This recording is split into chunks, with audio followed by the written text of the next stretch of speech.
Hello, what's up this afternoon, everyone? Welcome. Fine Tuesday to you all. Good to see ya. What is up, Thomas Flint Freezing Fist?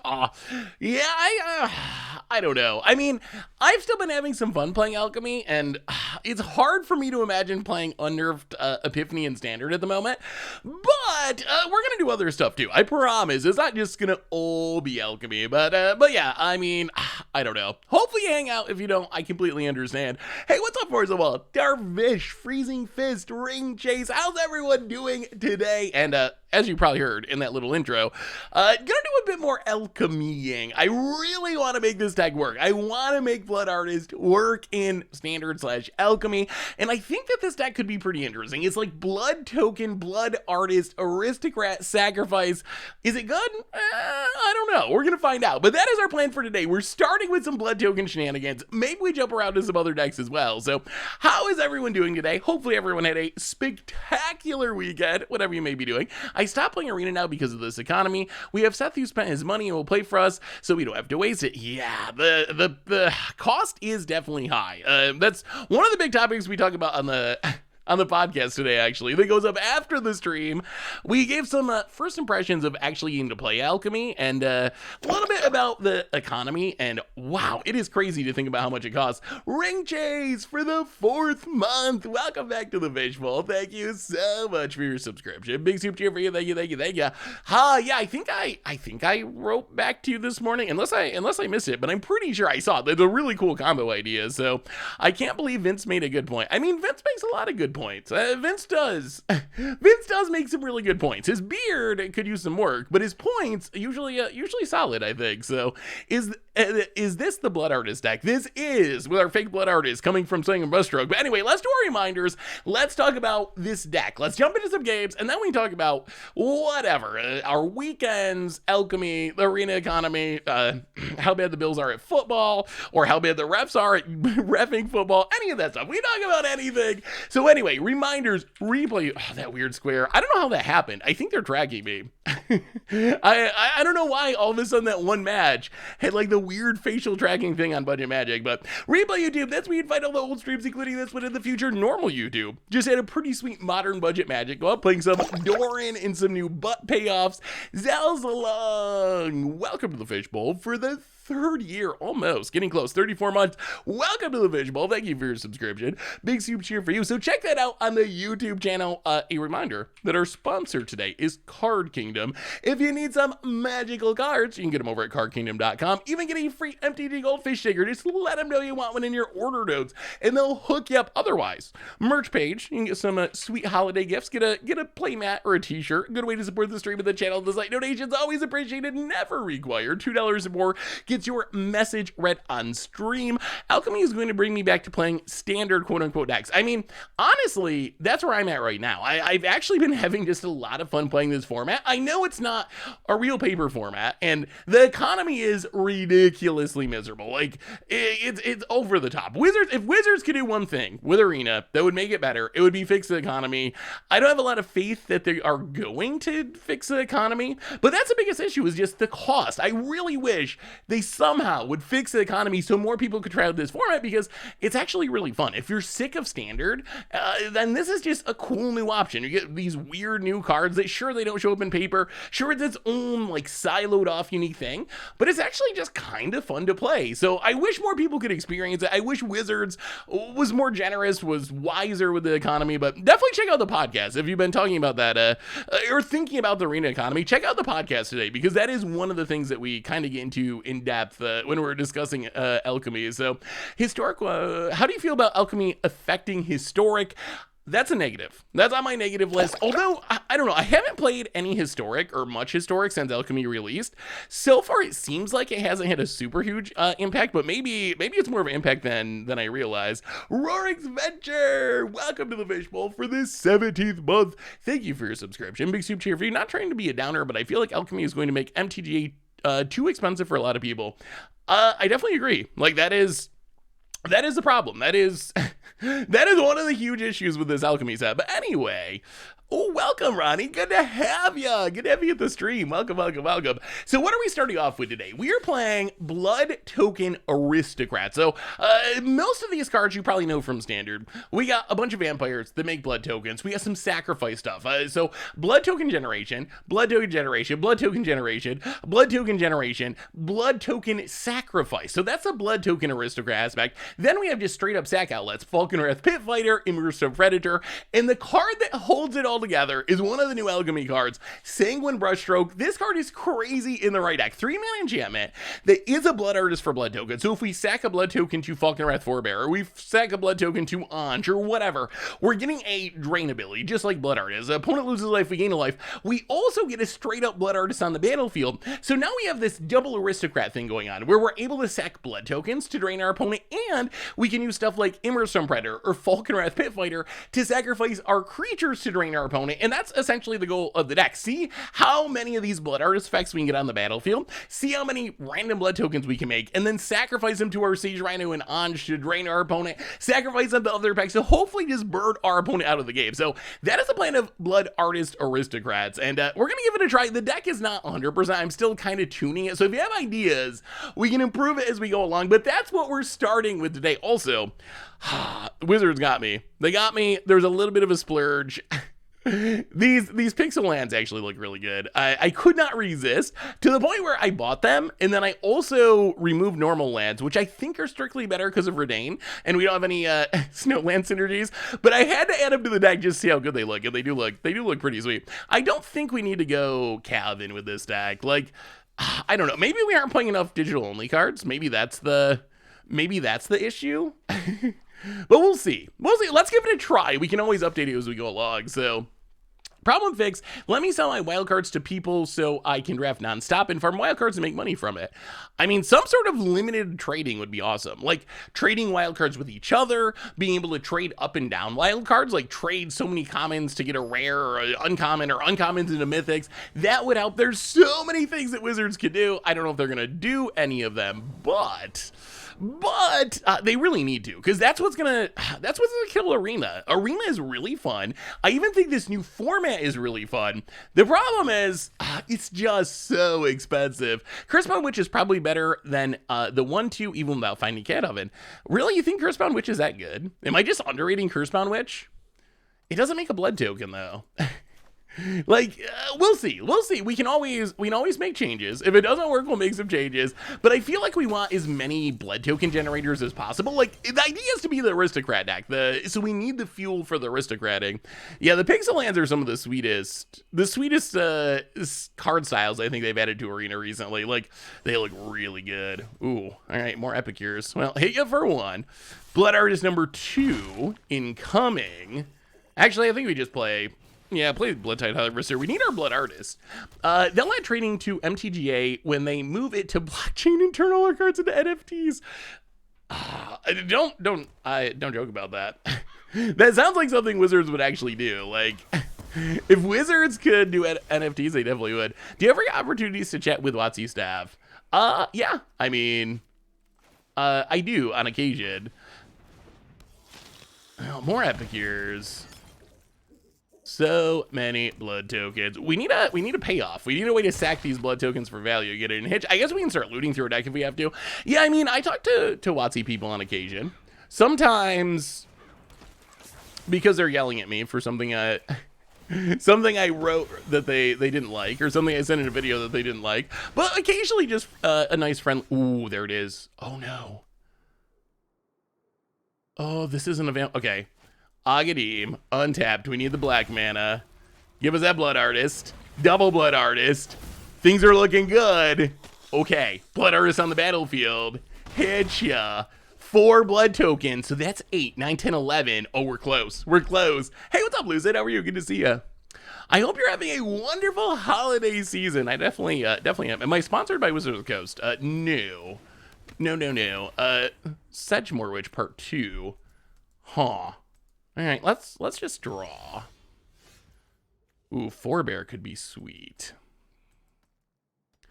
Do we need to try to kill this witch? We can't really. I'll play Forebear. Pass the turn. I mean, we're fine with this dying because it lets us sack a bunch of blood tokens. About it. No attacks. All right, so opponent gets to witch us. We'll see if it's any good. Yeah, so hopefully everyone has a good holiday season. I'm not sure. All right, opponent's going to bounce. Make a token. Fine. Doretti Spaghetti! Welcome to the Fishbowl. Thank you so much for your subscription. Big super cheer for you. I finally got my Coast Guard Captain's license after that is awesome. I guess we should just discarded this to begin with. Discard it to the blood token, get it back. That probably would have been wiser than casting it in the first place. Dirty Dancha is handing out gift subs to Sapphire and Rustlaser. Welcome to the Fishbowl. Soren, thank you so much for your subscription. Big super cheer for you. Thank you, thank you, thank you. What do you say that they usually don't like? I mean, that doesn't happen that often, thankfully, but there have been times where something comes across a little bit too critical. You fight for me now. I think one thing that can happen when you work someplace like WotC is I think it's easy to kind of get your personal identity tied up with your work and take things personal that weren't intended to be taken personal. Oh my goodness. Okay. Play this untapped. Immersed from Predator. Oh, that's a good one. That's okay. Oh, we're almost ready to combo. We're almost ready to combo off. Opponent, you're in trouble. We got the SAG outlet. 1, 2, 3, 4, 5. We're close to just burning our opponent out with these blood artists. This is the aristocrat plan. Ooh, unexpected conversion. Okay. Divination that that can let you exile some cards from your hand, kind of necromancy yourself. This card's so weird. I did not expect anyone to play that card. That makes sense, since Magic is such a popular game, you're bound to get a lot of criticism. You're getting in trouble with WotC. No. I just said, someone asked if I ever talked to WotC people, and I said, yeah, I do. Like, sometimes because they're yelling at me for something that I wrote or did a video about that they didn't like. Other times, just friendly conversations about Magic. Opponent. The one I remember most was when I did I think I mentioned this before, the Complete History of Magic Online article. That I think that's the article that most... Oh, two times. Okay, here's the 2 times I remember that, and I'm sure there were some other ones, but these are the 2 that stick out the most as far as Wizards not being happy with something I wrote or said. One of them was the Complete History of Magic Online article. That was one that they didn't especially, or some people didn't like. I'm not speaking to Wizards as a company, but people didn't necessarily like some people. The other one, I don't know if you remember, I think it was Amonkhet Spoilers. Amonkhet Spoilers. They did this like game with Nicol Bolas. I don't know if you remember the guy. There was like a guy dressed up as Nicol Bolas, and they played. I can't even remember. So they played like a game of Magic with real people as the cards or something. And all I remember is the Nicol Bolas was like, would always yell, untap, upkeep, draw, and it would like do that every turn. And then there was this huge like sand pile that people had to dig into to get the spoiler card, but they couldn't actually get into it. So it was just like people digging in the sand for like 10 minutes because no one could actually break through the sand to get to the spoiler card. I think I said a couple of snarky things about that we're not necessarily taken too kindly. It was just hilarious. It was hilarious, but hey, what's up, Gabby-Lito? Good to have you. Long time YouTuber first visit. Good to have you. Much love for always staying positive. Keep up the good work. Well, thank you so much. Hey, what's up, Stone Rain? How was the services this weekend? Well, get in with Predator. Get in with Forebear. Can we win here is the question. Go attacking. Exile. Oh, we're close. We're close to winning. Opponent. Okay. How do they block? If they block the Forebear, then we sack, I think. Is this game? Is this aristocrat win? Oh, boy, this deck is so sweet. About it. Okay, so we get to sacrifice Forebear.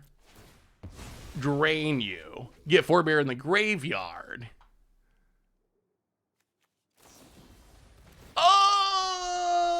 Oh! Okay. Well, on second thought... maybe that's bad news. Fading Hope number 2 for our opponent. Okay. Uh-oh. Now our opponent gets to gain back life. Ooh. Waldog, he says, sorry I haven't been able to catch streams recently. I've been having to study for finals the last couple of weeks. Yeah, I figured that this was a busy time for people. Like, you have finals, everyone finishing up their school semesters. Then you have the holiday stuff that everyone's moving around. So it was very moving. Seth was in the Coast Guard for 17 years. The gun salute and taps was moving. Thank you. Well, I'm glad it was a good service, Unranked. You doing all right? Hey, what's up, Swing for Zero? Good to see you. Good to see you. Is this the same deck from Thursday? So this was the deck that was on our list of decks to potentially play on Thursday, but we didn't actually get to play it. So this is the first time we've actually played it. Opponent going with the big attack. Oh, this life gain. So opponent goes to 10. They go down to 8. Are we losing? Maybe. No blocks. Infernal Grasp. I'll play Predator. We're so close. This maybe should we be playing Sorin in this deck? Maybe this deck wants Sorin. This is Alchemy. Do you have Carl Jr.'s or Hardy's in upstate New York? I don't think either. At least not many of them. Opponent. Oh no, they're one of these decks. Okay. Well. Yeah, oh, so this is just a straight up standard deck with some jank. Yeah, I think this means we're dead now. Oh, we were so close. Well, drain you. Get back the forebear.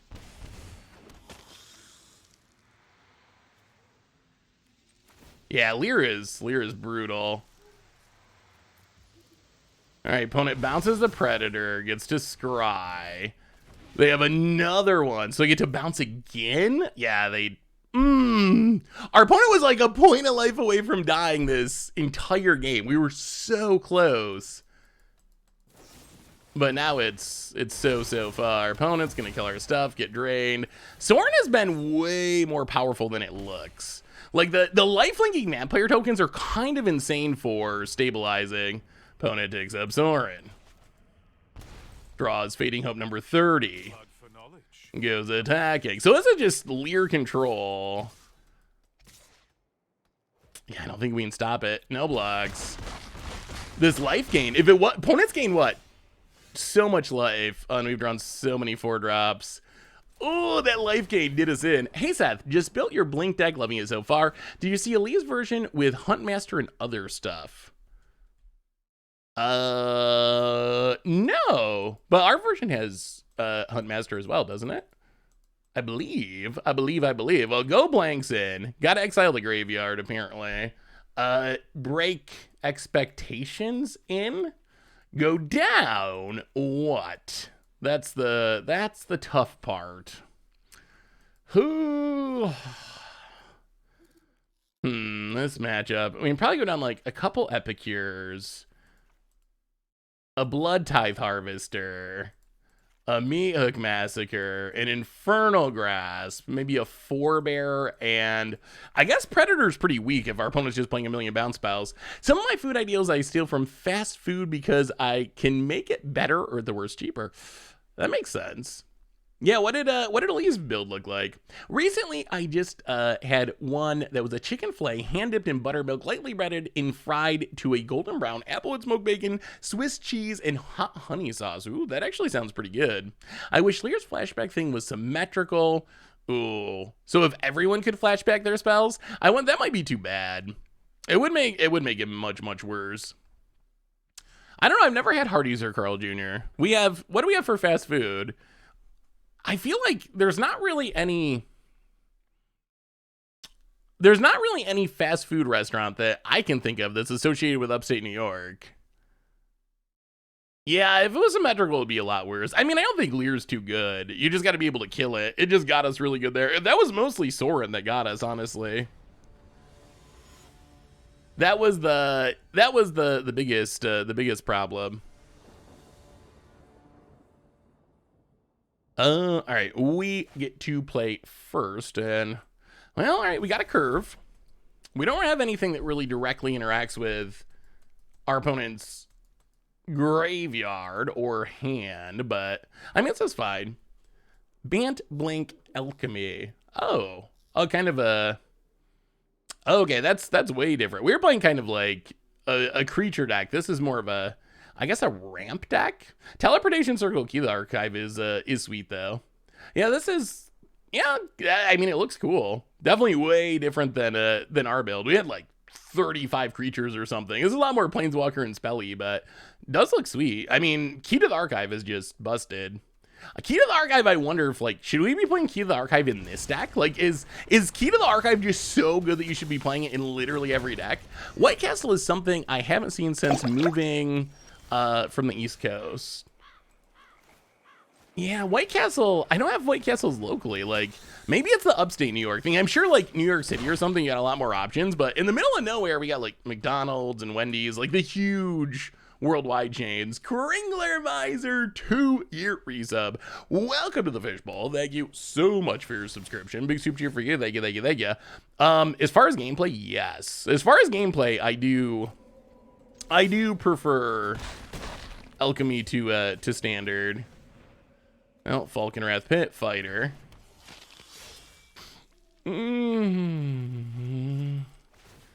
Let's just do this.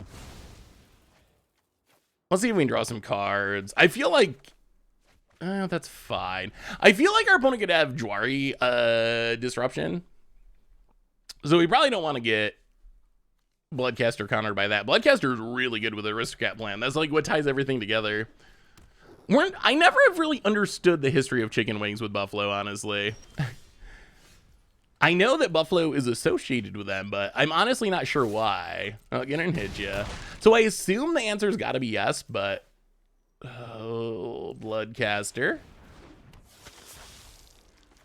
Land on black. Blood Tithe Harvester. Blood Token. Come on. Come on. No wraths. No wraths. Opponent plays on land. And they're at 9. We might kill him before Anj can come down. That would be the best. The Anchor Barn Buffalo invented the Hot Wing. All right. That makes sense. I knew there had to be some connection. Thoughts on Alchemy? All right. So thoughts on Alchemy. Good news is, I find it really fun right now. We'll see if the fun lasts into the future. Ooh, can we get enough blood tokens? How can we do this? We need 5. How can we get a 5th blood token? Creature. Okay, so play this. Blood token. Sack this to kill the witch.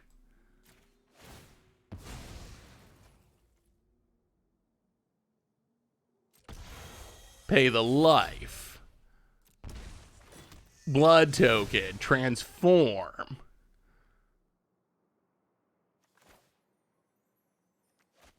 Go to combat. Turn on a blood token. Attack, attack. Hit ya.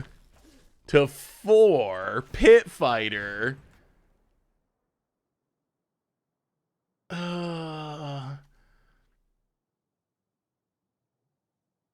Actually, we can't win this turn. We have the meat hook.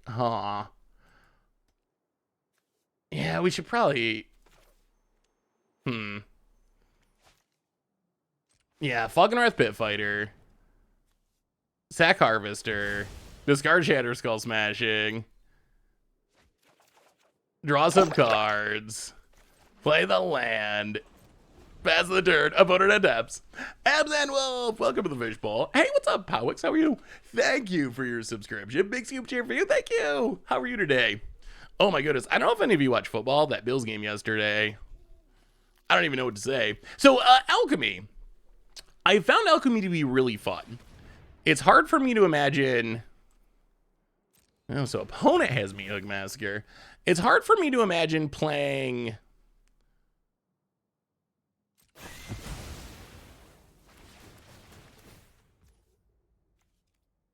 It's hard for me to imagine playing...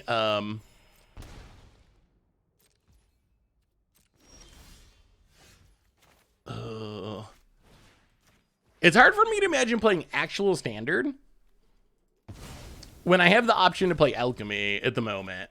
Like, Alchemy is just, I think it's way more interesting. You don't have Alrund's Epiphany nearly as often, so I feel like it is better than standard for Arena. The downside is the cost. Like, that's an issue. That is the big problem. Like, I can deal with it because this is what I do, so spending a bunch of money to get the cards is fine, but I don't know how other people deal with it. Like, that's the problem. There's no limited you can play in. It costs a lot of money to be able to get the cards, and so I don't really know. I don't even know what to tell people, honestly. Like, I don't know what to tell you. How do you play the format? I don't know. I don't think there's a solution to that. So it's very fun, but it's very expensive, and the nerfings and changes constantly are going to keep it expensive. So that's essentially the problem. Fun gameplay, horrible economy, although that kind of describes Arena, right? Like, in general, I think Alchemy is worse than Arena as a whole, but it's still very similar. Like, that's kind of how Arena is. Fun to play. Awesome that you can play with Magic in your underwear at your house by yourself, whenever you want to. But it's either very time consuming or very expensive. Opponent, gonna top deck some removals. That's pretty good draw. Oh dear. Oh dear. Oh dear. Oh dear.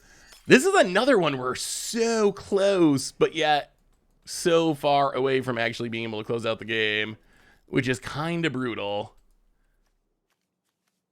Opponent.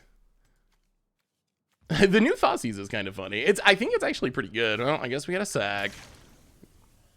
Discard me, Hook Massacre. See if we can find some action. Okay. Well, break expectations, you. Actually, do we? Yeah, we probably have to. Break expectations, you. Bad Thoughtseize Part 3. I mean, what's your impression of Alchemy? I don't think it's worse than the rest of Arena if you started playing today, is it? So the problem is essentially you can't get the cards from Limited. If you're just spending wild cards, it's the same, but there's no workaround where you're like, oh, okay, I'm just gonna draft a bunch to get the cards I need. So that's kind of the main difference. But if you just got the wild cards, then it ends up being essentially the same. I'll take Disdainful Stroke. Oh, if we lose this, I'm going to be a little sad. Omnath is legal but costs 5 and scries instead of draws. Yeah, that's one of the nerfed cards. I watched Seth play it, but I don't want to support it with dollars and tell them how you did this is okay. Yeah, I think that's a really tough spot. Like, that is one of the challenges with Alchemy is I find playing the format fun, but I find a lot of the ways with how it was actually released a little less ideal. So it's weird, very mixed feelings. I've talked about that before. Like, I enjoy the gameplay. I like the new cards. I like the crazy things that can happen, but it shouldn't have impacted Historic. Wizards should have been more generous. They should do something about the economy. So you got this kind of mixed bag, I guess.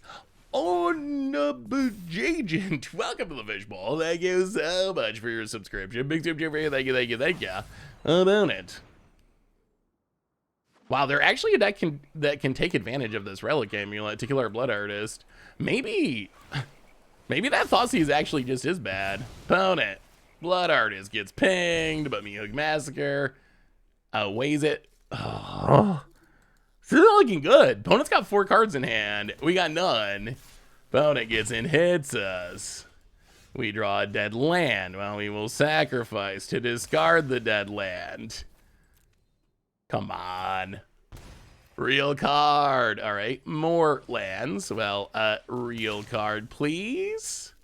Sacrifice. Drain you. Aghanim's Awakening.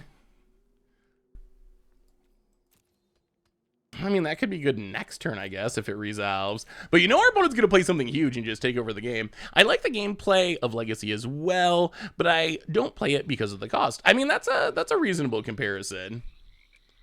Hey, what's up, Miyago? How are you? If you ever need an indication South isn't sponsored by Wizard, these truth problems are all the proof you need. Yeah, I mean, my goal has always been to just to express my feelings for better or worse. Positive or negative, opponent, relic. Well, can we resolve Aghanim's Awakening? That is the next question. Opponent is kind of down to 7, but once Leer comes, life becomes really bad. We gotta get these last 7 points of damage. We got 3 from blood tokens, but that's not quite enough. About it. Thinking, counting, passing. We draw land. Well, Aghanim's Awakening. No counters, please. Go for a Epicure and a Bloodcaster. Opponent.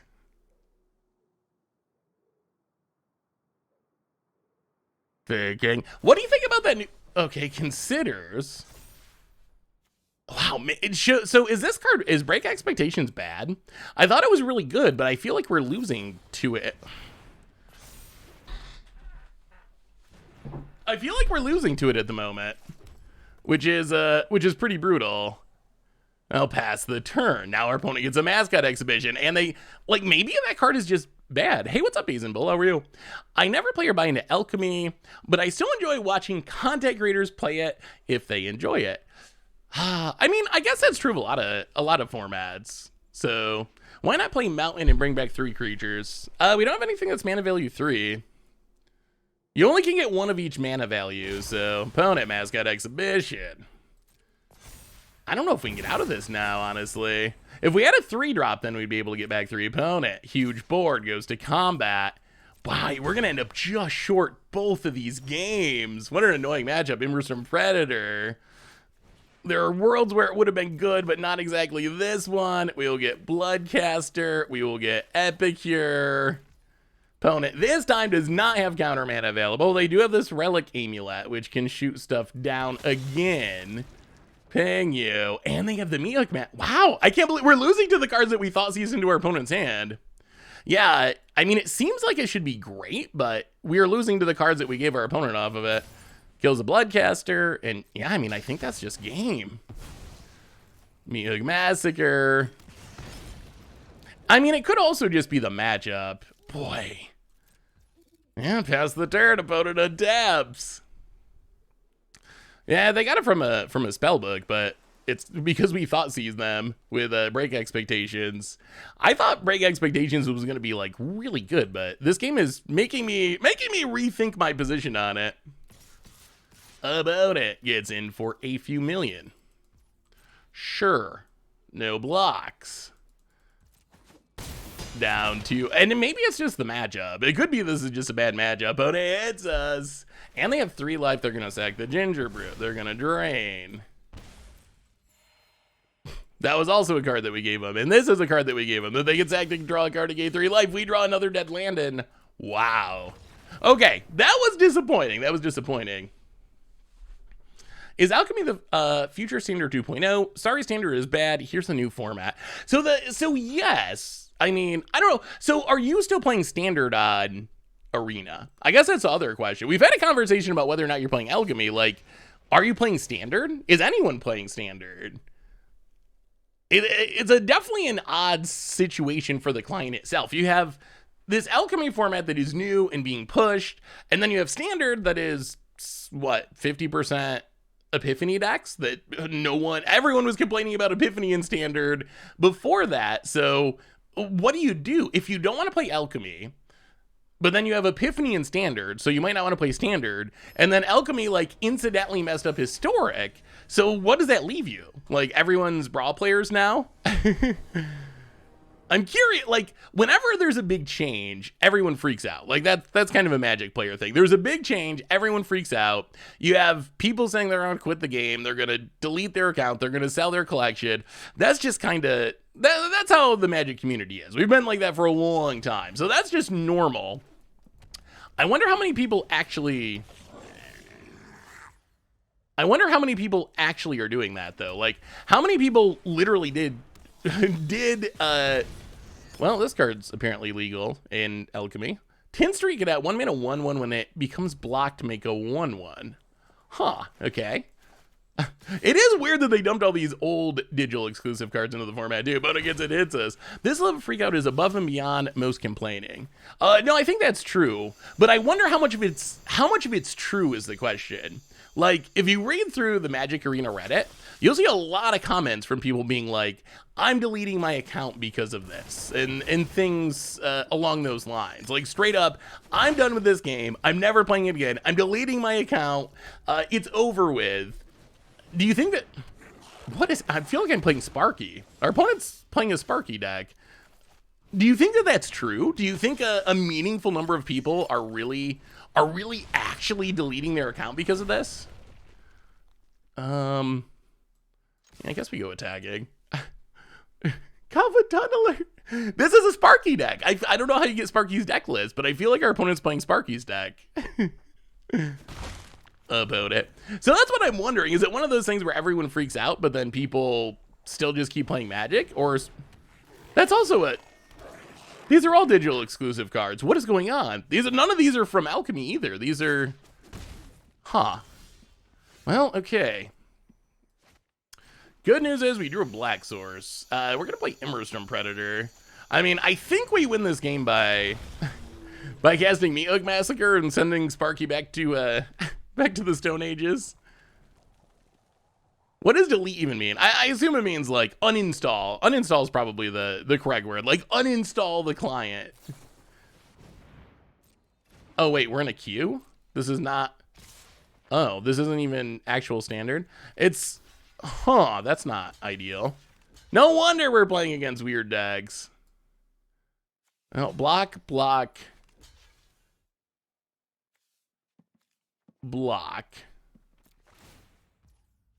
Sack. Oh, well, we definitely got to play ranked. We're not in ranked. They changed everything so much that I don't actually really know what's going on with Arena Client anymore. Like, I think the changes could be positive. This is actually playing against Sparky. Like, the closest I've seen to playing against Sparky. Well, how about a Meathook Massacre Sparky? It's maybe even less fun than playing against Sparky, because at least Sparky has funny snide comments. Like, aw, good job. You got me. Oh, get in with the Predator, hit ya. Yeah, we definitely should be playing ranked. Yeah, I just don't even know where we... I don't know, I intended to be playing ranked, so this was accidental. I'll hit ya. Well, let's feel, you know what, we're not even gonna finish this. I feel bad beating up on this poor Sparky player. Yeah, the new client, I think it will be an improvement. It's just like, all right, so neither of those matches counted. I think it'll be an improvement. It's a lot different and confusing compared to where it was before. Like,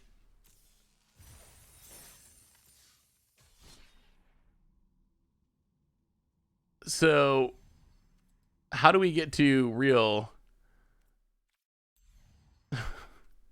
I mean, I guess once you get used to it, it'll be better. I don't really understand why this needs to take up most of the deck selection screen. I feel like it's made it a lot harder to find your decks.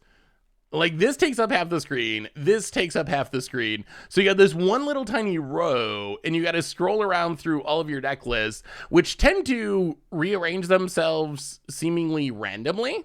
So I feel like in the long run, the update is probably better, but in the short run, not sure it's actually an improvement. I find people dismissing arguments as just complaining to be so lazy. It's obvious that Arena has millions of players and thus a lot of opinions. I mean, I think that I can see both sides of that one. Like, the Magic community, we are kind of known for complaining a lot. And I think sometimes there's complaining about stuff that doesn't even really make sense to me. On the other hand, I think that it's also true that you shouldn't be, hey, what's up, Benny? Good to see you. Actually, I guess I got to type that since you are in class and can't hear me. That sound looks okay. Painful mana, but decent curve. What is your top tier chocolate bar? Twix, Kit Kat, etc. Shambling ass day. Yeah, let's do this.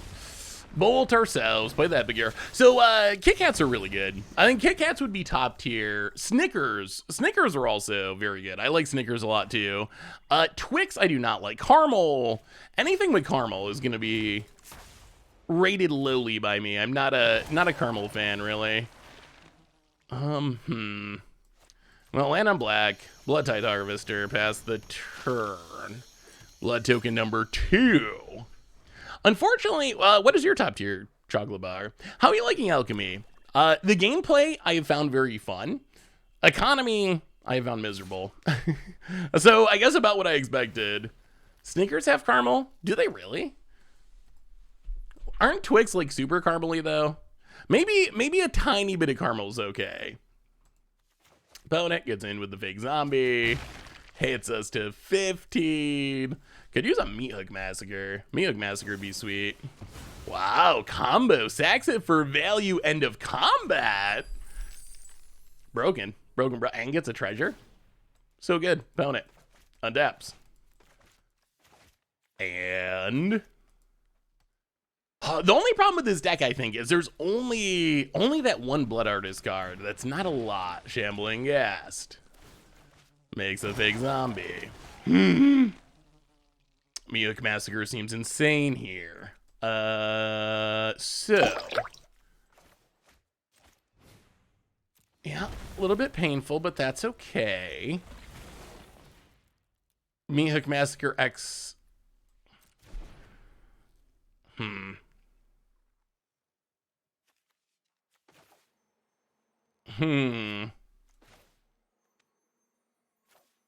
But they're gonna kill our Blood Tithe Harvester? Yeah, we are bolding ourselves a lot. Well, I think we still Meat Hook Massacre X1. Kill stuff. I think everything's gonna end up dying, gain a bunch of life. Phobin Mirror, welcome to the Fishbowl. Thank you so much for your subscription. Big super cheer for you. Wait, you really like Twix? Ooh. Non-magic question from you. I always enjoy your band shirts. So I figured I'd ask, what was your Spotify most listened to this year? Ooh, that's a good question. I think Pixies were really high this year. I'm gonna look it up. What is at the top? All right, let's see. Top. What do we got at the top? Yeah, a lot of Pixies. A lot of Pixies at the top. Some Chance the Rapper. Modest Mouse, Meat Puppets. Wilco, Velvet Underground. Billie Eilish. Ween, TV on the Radio, Johnny Cash. Yeah, so that's a top tier. Rigaholic, welcome to the Fishbowl. Thank you so much for your subscription. Big super for you, thank ya. Oh, I feel like this is not going well. Again, Blood Tithe Harvester. Maybe this deck is bad. Maybe this whole plan is just falling apart, and maybe this deck isn't good. Oh, what's Ween? If you do not know Ween, I don't even know how to explain Ween if you don't know Ween. My experience with Ween, I think you just have to, you gotta listen to some Ween. So, okay, my experience was Ween. If you don't know Ween, this isn't gonna mean anything to you. This was a long time ago. I went into a record store in South Denver when I lived in Colorado. Went to a record store, was looking through the the CDs, trying to find some cheap music, and this song came on, and it was Buenos Tardes Amigos, and it was just the weirdest thing. I was like, what? Like, is this serious? Like, is this actually a song? Like, so I had to go ask the guy working at the the record store what the band was. He explained that it was Ween, and it was actually like sort of serious, although Ween, so are they really serious? You never really know. So I bought my first Ween album there, and that started my Ween obsession. It is pretty good.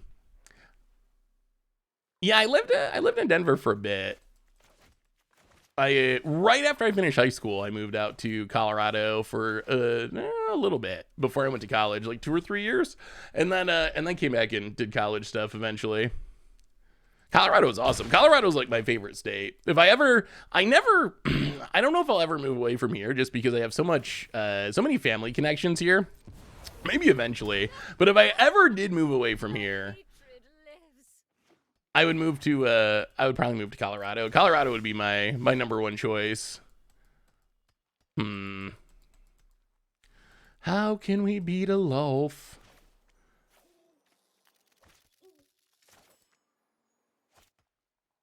All right, so we kill this. Kill the spider. About it. Loth is kind of insane. How can we add more power to this deck? I feel like we need a little more power. Like, we're losing to like planeswalkers and repeatable value engines that we just don't have. The problem is none of the planeswalkers really work with the theme of our deck. Like, even though they're sweet, maybe we just gotta play like Lawson Sorens for value just because we can. Well, go attacking with the Harvester at the Lolf. Opponent. We're also down to 10, and our opponent has a Blood Artist. They drew the Sanguine Brushstroke. We did not. Opponent blocks.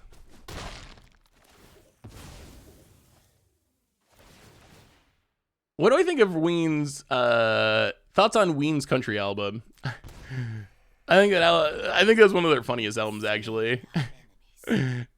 And the thing about Ween that makes Ween so good is they're very silly and like stupid as far as their lyrics, but they're also really, really talented. Like they can play almost any style of music. So when they do a country album, it's actually like oddly good, which kind of makes the joke of it work even more. So that's one of the things I appreciate, I think, most about Ween. Well, discard the Forebearer. Get a Castle Dracula. Play Castle Dracula. Play Pit Fighter. There's still a Lolf. It's still got a spidery amount of loyalty. Opponent untaps. Lolf is actually kind of insane. Bare Naked Ladies. So I've never been. I know like Bare Naked Ladies radio songs, but I've never really listened to Bare Naked Ladies. So I guess I'm not sure. I do know it's funny that they named themselves that because they thought it would get people to go to their shows. They thought that if they put Bare Naked Ladies on the signs of their shows, it would get people to show up, which I think is like a really hilarious reason for doing it. Well, yeah, not feeling good about where we're at. Not at all. Yeah, we can't beat these planeswalkers. This is the second match in a row where we just can't beat a planeswalker. We're getting early preview of Kamigawa on Thursday's weekly MTG. Ooh, interesting. I knew that we were getting an early preview. I didn't realize it was coming Thursday for weekly MTG, though. Yeah, I mean, we're dead. Oh, maybe this deck doesn't work. Are we gonna have to switch decks already? I'm so disappointed because I want this deck to be good. Like, Blood Tokens are good. Blood Artist is good. But putting those two things together so far has not led to goodness. I mean, I guess you can just play normal aristocrats and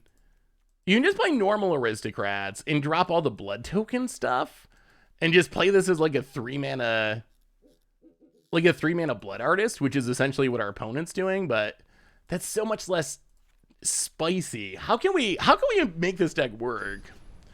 Jadar doesn't do anything with the synergies though. Like it doesn't make blood tokens. It's not a vampire. So it doesn't really, I mean, that would be like the play, forget the blood artist plan, or forget the blood token plan and just play an aristocrat deck. Then I could see Jadar being good. What's a collective noun for Ween fans? Actually, I don't know. Is there a collective noun for Ween fans? All right, Bad Thought sees. See if it beats us again. So our opponent's just like playing normal aristocrats. Well, we'll get rid of the Lolth, which is a card that we apparently cannot beat. Opponent gets to grab a card from the spellbook. Opponent.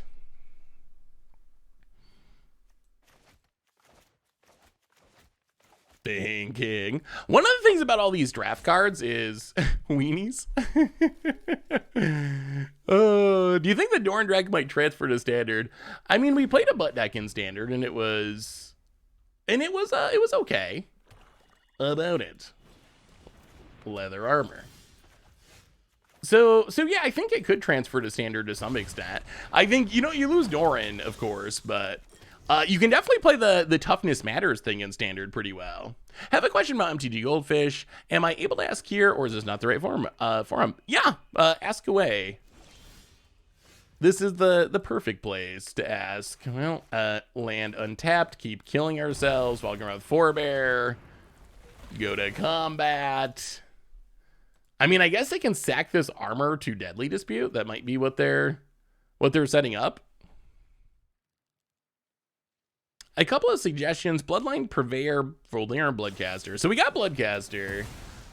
That's one of the best cards in our deck, I think. I don't know. The problem with Bloodline Purveyor is it gives our opponent blood tokens, which I'm not sure that's especially beneficial for us. And I'm not sure.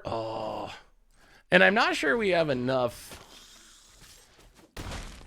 a fast enough clock to really make it work. I think Bloodline Purveyor is at its best when you have a really fast clock and attack and attack and attack. Opponents. All right, so opponents are on the Blood Artists. Sure. Could use a land for this Annie. Opponent gets it and hits us for 1. Down to 13. Cursebound Witch. Opponent. Moving over the armor. Well, there's a Bloodcaster. Go to combat, attack you. I mean, right now we're kind of winning like a janky vampire deck, I guess. Make some blood tokens. Discard a Forebear. See if we can hit a land. No. Pass the turn. What is the top 5 mistakes new players make when building a deck or playing it? Ooh. Wow, that is a really good question. I think number 1 would be not playing enough lands. I think that is the most common mistake I see from new players and deck builders, because lands are boring. Who wants to waste slots in their deck playing a land over some cool non-land card? So I think that is by far number 1. If you're building a deck, add another land to it. It's probably going to be better. Yeah, Forebear Tron, not the scariest Tron we've ever seen. So that would be number 1. Beyond that, that's where it gets trickier. Maybe, I think another one. I should think about this and do an actual video of it, because that's a really good question. I think another one is, as far as a competitive perspective, getting too attached to cards, I think. I mean, I even do this, and it's perfectly fine if you love a card and just play it and play it and play it, even though it's not as good as it could be. Opponent. Jeez, are we getting absolutely wrecked? Okay, so this Thoughtseize is horrible. I've come from it being good to being horrible. I think this is the second time that the Thoughtseize is just losing us the game by the cards that it gives our opponent. So maybe that card is just stone unplayable. And we're dead again. No land. Okay. Whew. We might be switching decks. It might be time to switch decks. So that's another one I think is you get too attached to a card and don't know when to give up on it, I guess. So I love this site. I use it to track my collection. Do you know why the price tracking doesn't seem to track borderless cards? Obviously not a huge deal, but was just curious if you might have an idea why they don't draw. I do not know the answer to that. I'll have to look into it, but I actually am not sure. All right, so what we learned there is, yeah, I'd have to ask Richard. I assume that it should track borderless cards, but I didn't realize that it was not tracking borderless cards. All right, so we're going to give up on that Thoughtseize. That Thoughtseize just seems bad. Oh, do we have to give up on this deck? Maybe we just got to give up on this deck. Those two matches did not feel very good. Definitely ways to answer Planeswalkers. I mean, I don't know. Maybe it's the draws. I mean, I guess you can always...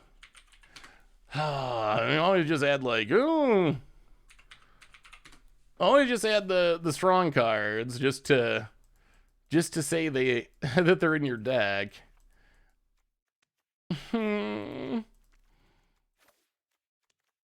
But that kind of takes away from the deck overall. I mean, you're just like, oh, we got some Lals, we got some Sorens, might as well because they're push cards, but it doesn't actually do anything with the Blood Token Aristocrat plan in specific. All right, let's give it one more go. Get rid of the bad Thoughtseize. Give it one more try. If that doesn't work, we'll just switch to another deck.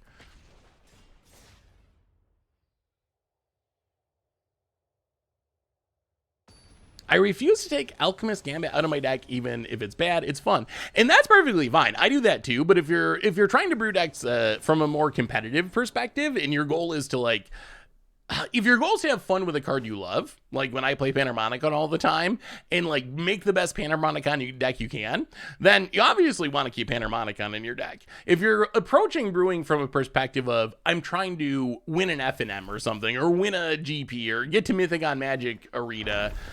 Then I do think that it's kind of an important skill. Oh, these lands look so sweet. Kind of an important skill to be able to know when you shouldn't play your favorite card, even though you really love that card. Opponent. Yeah, so far Blood Tokens have felt not very good, unfortunately. We've played against a ton of control. Maybe that's what the format's like. Spice Lord MTG! Welcome. Doomscar. Oh, boy. Well, okay, we're drawing lands this time, that's for sure. Sanguine Brushstroke. Go. 3 blood tokens. Mono blue control in standard is so good. Wait, you got a mono blue control list? What is your mono blue control list? I mean, Panharmonicon is pretty much my pet card in most formats. Opponent, more removal. Falkenrath Forebear is not bad. At least that's recursive. I think we do just cast it rather than sacking blood tokens here past the turn. Our clue token is lost. Okay, opponent untaps. How much more removal you got? Plays a tap land. Foretells. Is this an Epiphany deck? Is this a dirty Epiphany player? Opponent. Opponent. We're playing Alchemy to get away from dirty Epiphanies. Oh my god, we've drawn a lot of lands.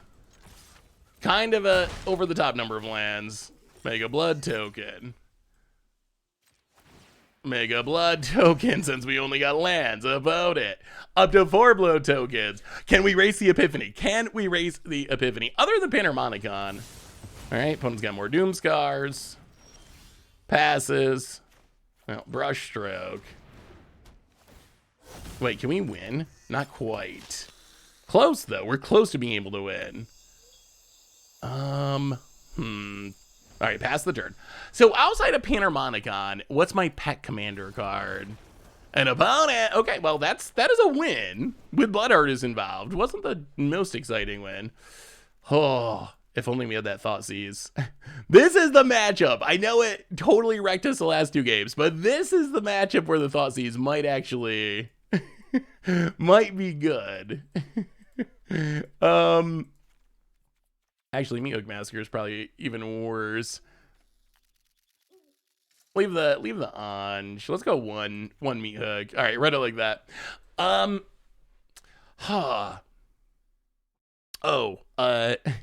Right now it's the deck of many things. I swear by it. I swear by the deck of many things. Whenever I convince someone else to play deck of many things in their commander deck, it goes horribly. But I like running deck of many things in pretty much any deck that's bad at recursion, and I think it's actually pretty good. I mean, we got 24 lands with our MDFC, so it's not actually low land count. Although maybe it tricks Arena into thinking we got a low land count. Yeah, a lot of lands again, but it worked last time. Tap land, go. About it taps. I mean, what's your pet commander card, chat? Oh, let me see Spice Lord. Ooh, all right, we finally drew a Siege Rhino. We have not seen an Anj like at all. Opponent. Ooh, that looks brutal. Yeah, I mean, countering, bouncing, and then chaining epiphanies. Seems like a way to win games as standard. Opponent. Yeah, I mean, I think you can definitely build a Blood Artist deck that just ignores the blood token tax and just plays it as like a... And plays Brushstroke as just like a 3-mana Blood Artist, which... I mean, maybe that's fine. Maybe that's the most competitive way to go about it. Forebear. Go. Opponent. Fateful Absence. Sure. I mean, we get to get that back anyway eventually.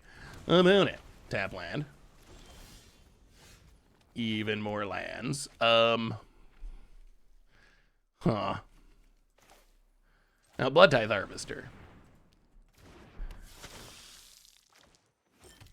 Land, go. So we can get back the Forebear. Lens of Clarity. Lens of Clarity is ridiculous. Mindslaver is so brutal. Oh, Key to the Archive. Key to the Archive, one of the best cards from this Alchemy set. Kind of insane. So what do you think's broken in Alchemy? If you've actually played Alchemy, Mind Stone. Does a Mana Rock count as a pet card? I play Mind Stone in like pretty much every deck too. But I kind of consider it like Mind Stone or Soul Ring. I don't have any like special connection to them. I just play them because they're staples and they're really good at what they do. Hedron Archive. I think I could consider Hedron Archive a pet card because Hedron Archive is actually for some reason kind of controversial and not everyone agrees that it's good. But I think Hedron Archive is really good. Autumn Shake for the 57th month. Welcome to the Fishbowl. Thank you so much for your subscription. Big super for you. Thank you. Opponent going to Fading Hope. Sure. And was that even foretold? Oh, I see. They're using their Key to the Archive mana. Okay. About it. Well, I'll play Immerstrom Predator. Pit Fighter. Castle Dracula. Pit Fighter. Go. Cool. Maybe we should just be jamming Key to the Archive. Opponent. I don't think it's broken, but using Fearsome Whelp in a Dragon Tribal deck with Goldspan costs 2 mana is whack. Yeah, I want to try Fearsome Whelp in a Tiamat deck. I think that would be sweet. Liquid Metal Coating plus Shenanigans. Ooh, that's a brutal combo. What is Sora? Was that the like Commander Precon cat dragon thing? Sunset Revelry. I haven't seen that in a long time. Hey, what's up, Neo Judo? How are you? Still not playing Alchemy? Huh. Well, I appreciate hanging out for the stream. I'll play it so you don't have to. How about that? Well, Anj, Annie, Siege Rhino. We're just gonna call it Siege Rhino. Fateful Absence. Okay, we will sack a Pit Fighter. Exile Fading Hope. Get a clue. Get a blood token. Pass the turn, opponent untaps. Come on, we need this win. We need a vampire win. We need a vampire win. I feel like Key Spellbook will have to be modified. It does. So I would say it's on the short list of the strongest cards, and a bonus scoops it up. Well, that was, you know what? Maybe we try building a different aristocrat deck. What do you think of this vampire blood token deck? I mean, it worked that game. Let's give it one more. Let's give it one more, and then we'll figure out what we're gonna do next. Just got to Diamond, first time in Ranked Historic. Ooh, awesome! Congratulations, Asylum. What are you playing in Historic? Yeah, the economy is kind of brutal. Kind of slow. Yeah, I mean, it's an aristocrat deck. It's definitely trying to build up for a big late game turn. Ooh, awesome, Asylum. Congratulations, that's super sweet. All right, one more vampire game, and then we'll check out something else. We got other decks we haven't played yet, or we could try building another aristocrat deck. Yeah, I mean, we can try this. We got lands for days and days. Well, play this on red. Pit Fighter, go about it. An Orzhov Aristocrat Blood Token deck might be better. So I think you can definitely build a Aristocrat style deck, but I'm not sure about the Blood Token part. I feel like the Blood Token part is a hard part. Not sure how you, like in Orzhov, I mean, I guess you can just play like a Bloodcaster and just kind of have blood tokens be incidental. Opponent. Impassioned Orator. We are really good at drawing lands, aren't we? Impressive land drawing. All right, pass the turn. Opponent. I was playing against a black-white human cleric deck that was interesting. Yeah, clerics, the most powerful card from Alchemy is that new 4-drop.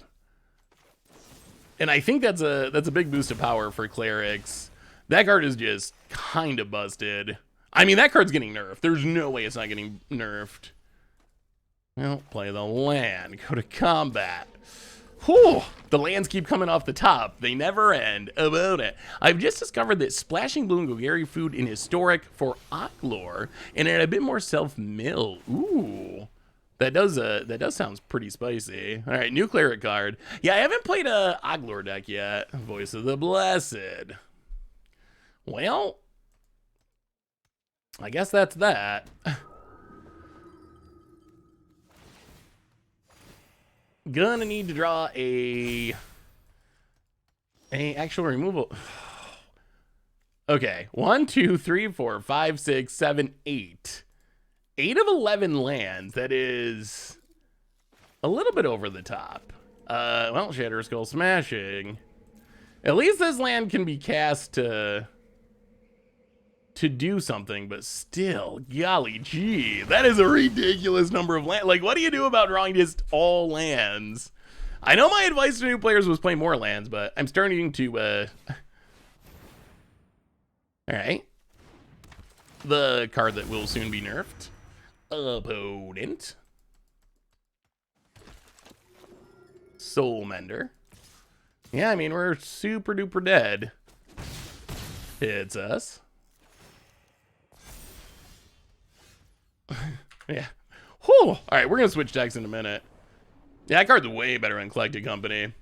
Broken.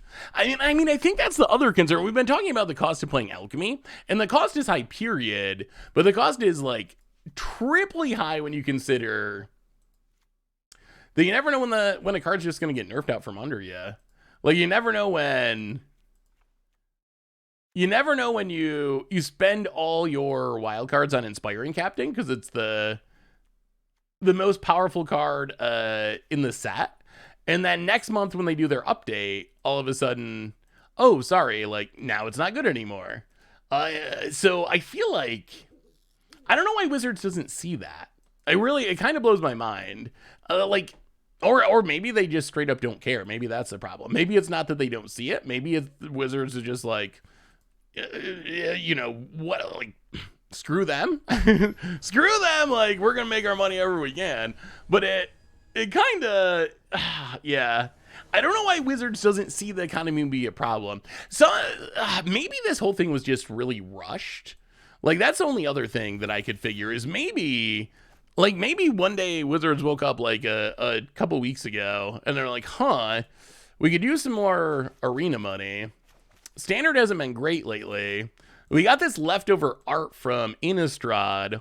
Hey, intern, will you please make some cards that are similar to Collected Company? Program them into Arena really quick. And then next thing you know, they're announcing it and there's a new format on Arena. But it does kind of feel like maybe they didn't actually, like, I don't know, plan it super far ahead. Or maybe I'm giving them too much of the benefit of the doubt and it is 100% planned and they want it to be more expensive. Not a repeatable source, but someone on 4chan claimed that Wizards is testing dusting methods. I mean, that would be a pretty massive improvement for Arena. Like, it would, oh my goodness, that would be the best news of the week, like, of the month, of the year, like, ever in Arena.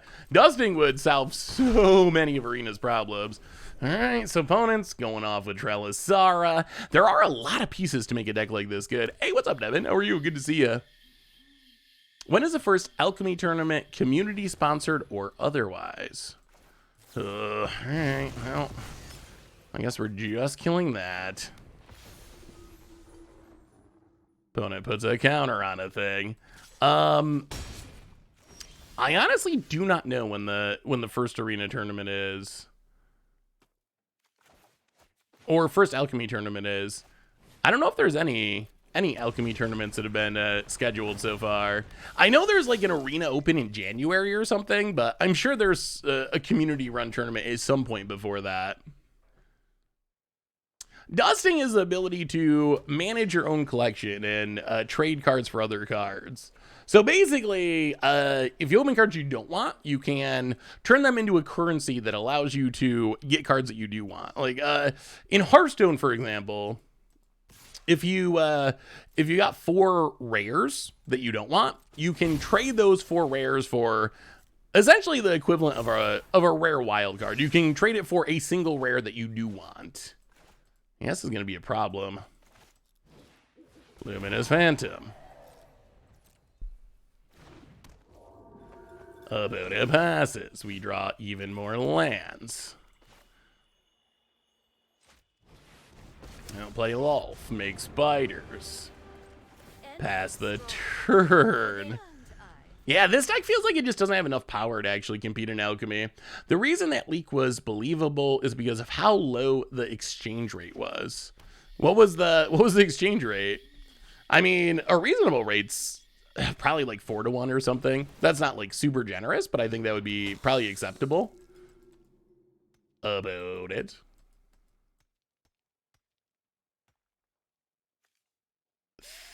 Thinking. Well, I mean,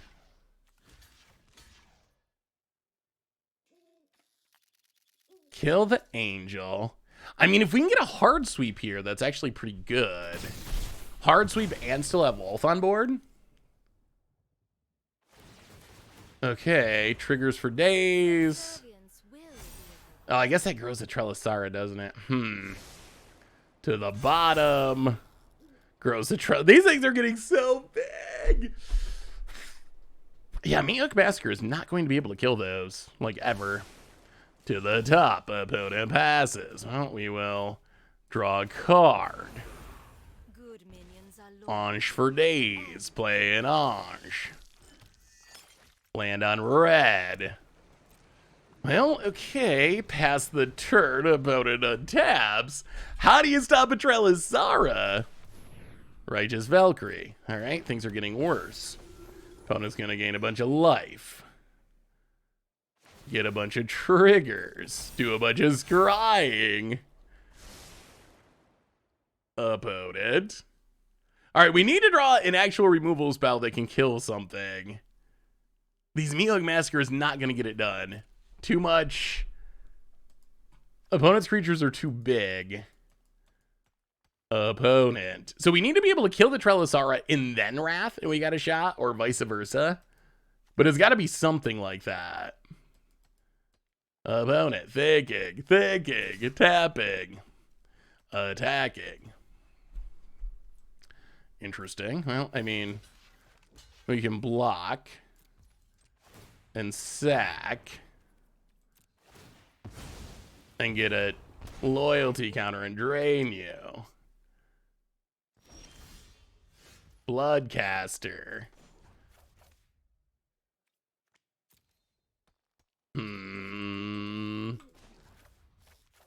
Oh, draw a card.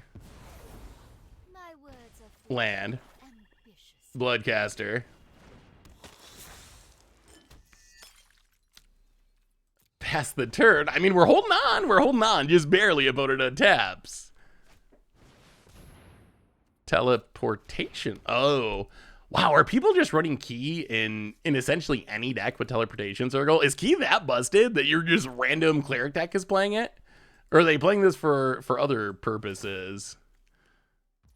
Opponent. Gonna blink Righteous Valkyrie. 1, 2. 1, 2, 3, 4, 5. Get some triggers, gets to scry. Sure. What a wild game. Yeah, Key is insane. That card is so insane. Opponent. To the bottom. I don't... Opponent. Trellisara.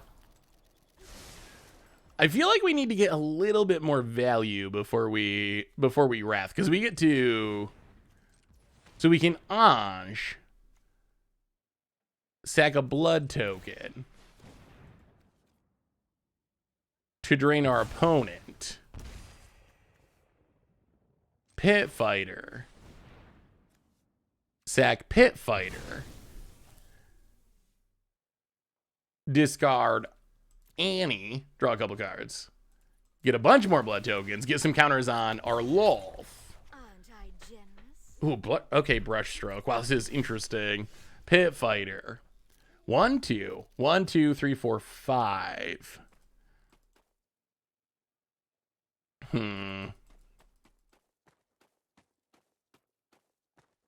mean, we're going to make a lot of blood tokens. Let's draw a card. It's Oh, another Brushstroke. Okay. Oh, this is very interesting now. This might be the game where we actually get to get an actual straight up blood token aristocrat kill. Predator. Make some blood tokens.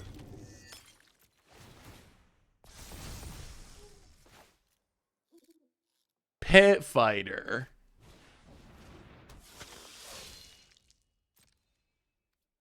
Make some bats out of the blood tokens.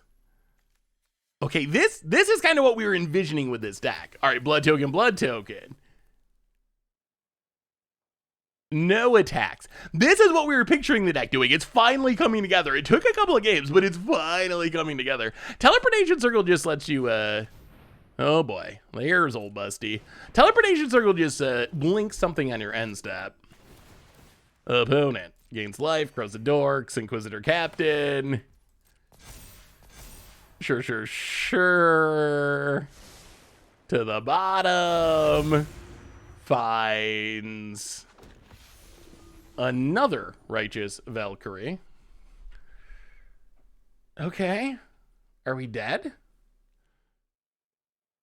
Are we going to be able to drain our opponent enough? Opponent's leg in arena. Oh my god. We're going to have double Blood Artist. We're so close. Oh, we're so close to going off. Yeah, I mean, any deck with a bunch of cheap creatures is pretty good if you got Inquisitor Captain. Inquisitor Captain is just so insane.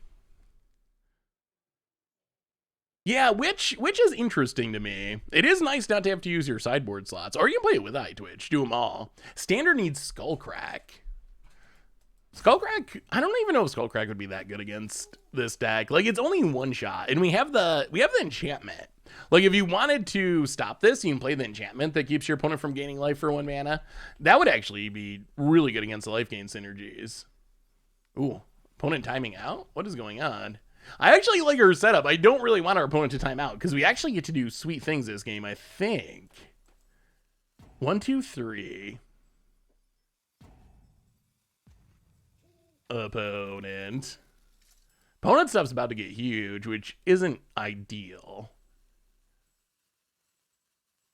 But we're gonna make a bunch of blood tokens. This is a really weird game. I mean, Skullcrack would be fine for standard, I think, or Alchemy. Have you played any decks with Toralf's Disciple or Frenzied Geistblade yet? They made a pretty fun mono red burn deck in Alchemy. So I haven't played. I've seen burn a bunch of times, but I haven't actually played it. It does look pretty decent. Is Toralf's Disciple good? I haven't ever seen a Toralf's Disciple. I've seen Geistblade a bunch of times. I play Roiling Vortex and Best of One in Historic, along with the Dino that prevents life gain. Yeah, in Historic, I don't know why, but I've never seen a group of players love a deck more than Historic players love the life gain decks. It is kind of over the top how... Wow, is this Arena Crash? Okay, now we get triggers. Oh, so apparently that was on our opponent. The triggers were actually working. So opponent stuff gets huge. They gain a bunch of life. They're up to 34. They get to not blink. Okay. Well, 34 is a lot of life. That's a lot of life. Untap. Smashing.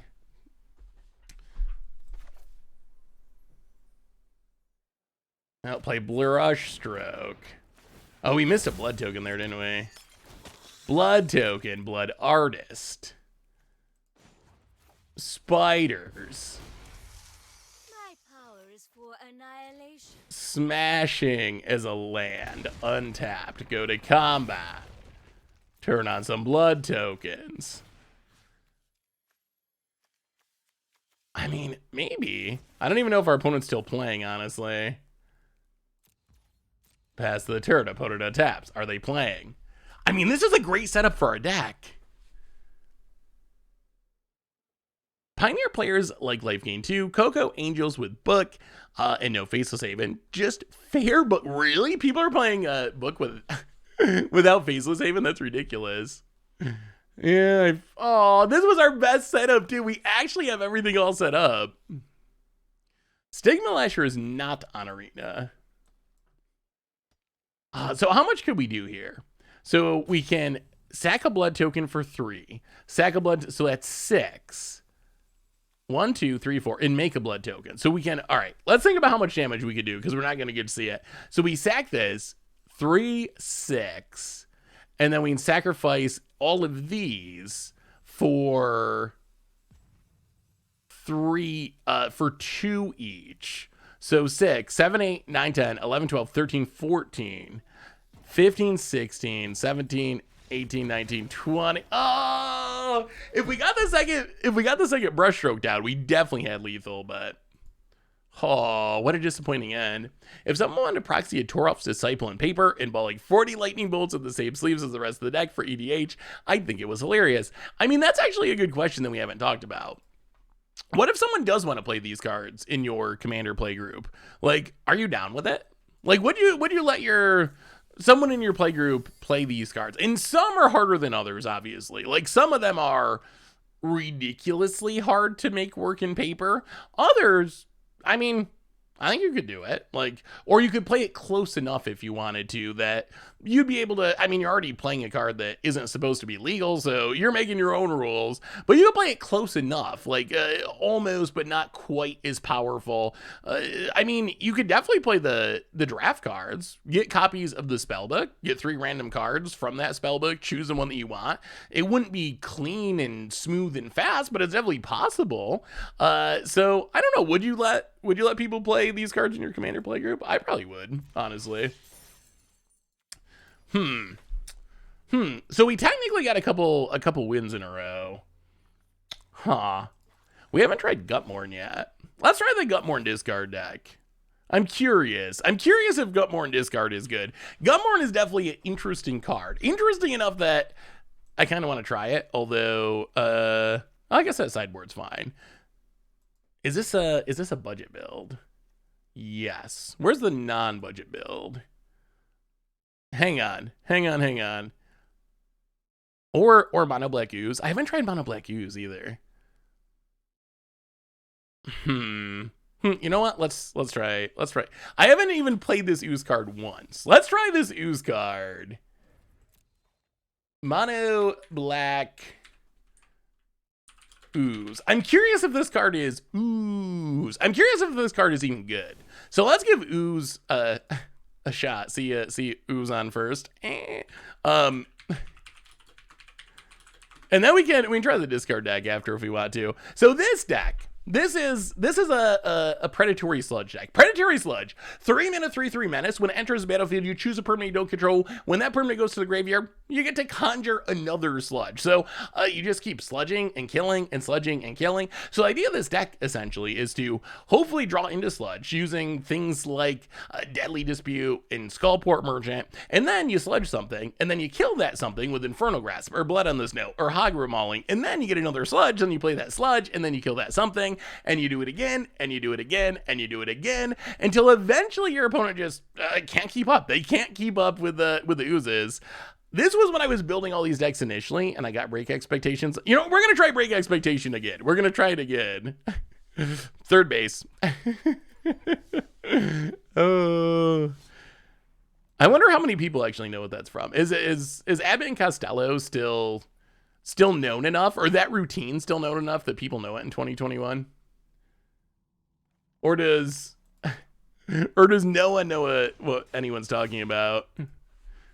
All right, title updating.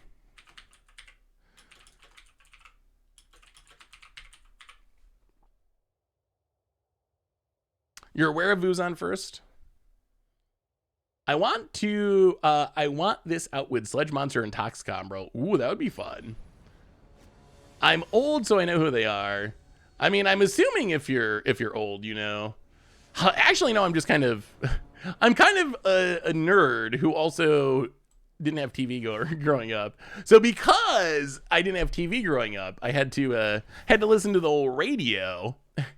So I used to really like old time radio shows. I still actually kind of do. I don't listen to it much anymore. But a lot of the radio shows from like the 40s, 50s in that era, some of them are actually like kind of entertaining. Some of them, it's interesting to see, actually developed into real IPs later, like some superheroes and so forth, which is kind of interesting to see. But yeah, Abbott and Costello was a comedian duo from a long time ago, who did the Who's on First routine, which is I don't know. I don't even know why I'm telling this story. Not important. They were comedians from a long time ago who have been dead for many, many years. Where's our Ooze? I'm 30 and know who they are, but it could be slightly older friends than me could do the whole bit. I couldn't do the whole bit, I don't think. Oh, wow. Discount Mauling? Never get to cast a Discount Mauling.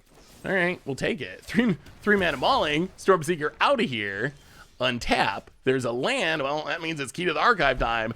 All right, tutor us up something. Well, I mean, I guess that gets us an Ooze. We'll discard a Tainted Adversary.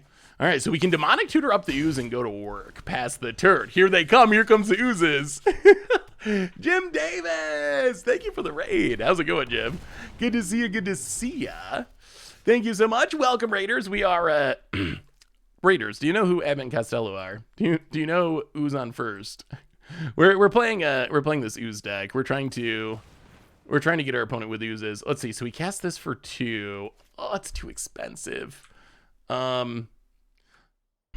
So okay, so we got to take the proper line for winning. Also good to see you, Jim. All right, so Shambling Ghast, and then we Deadly Dispute. Oh, we should probably use this mana. All right, so Deadly Dispute, sack the Shambling Ghast, kill the Fearsome Whelp, which is legitimately fearsome in a dragon deck. Out of here. Draw 2 cards.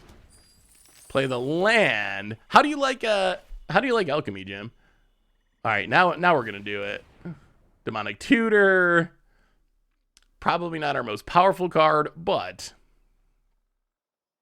I mean, we came here to Ooze, and Ooze we will. The right call is probably just to take another archive, but we're gonna take our Predatory Sludge.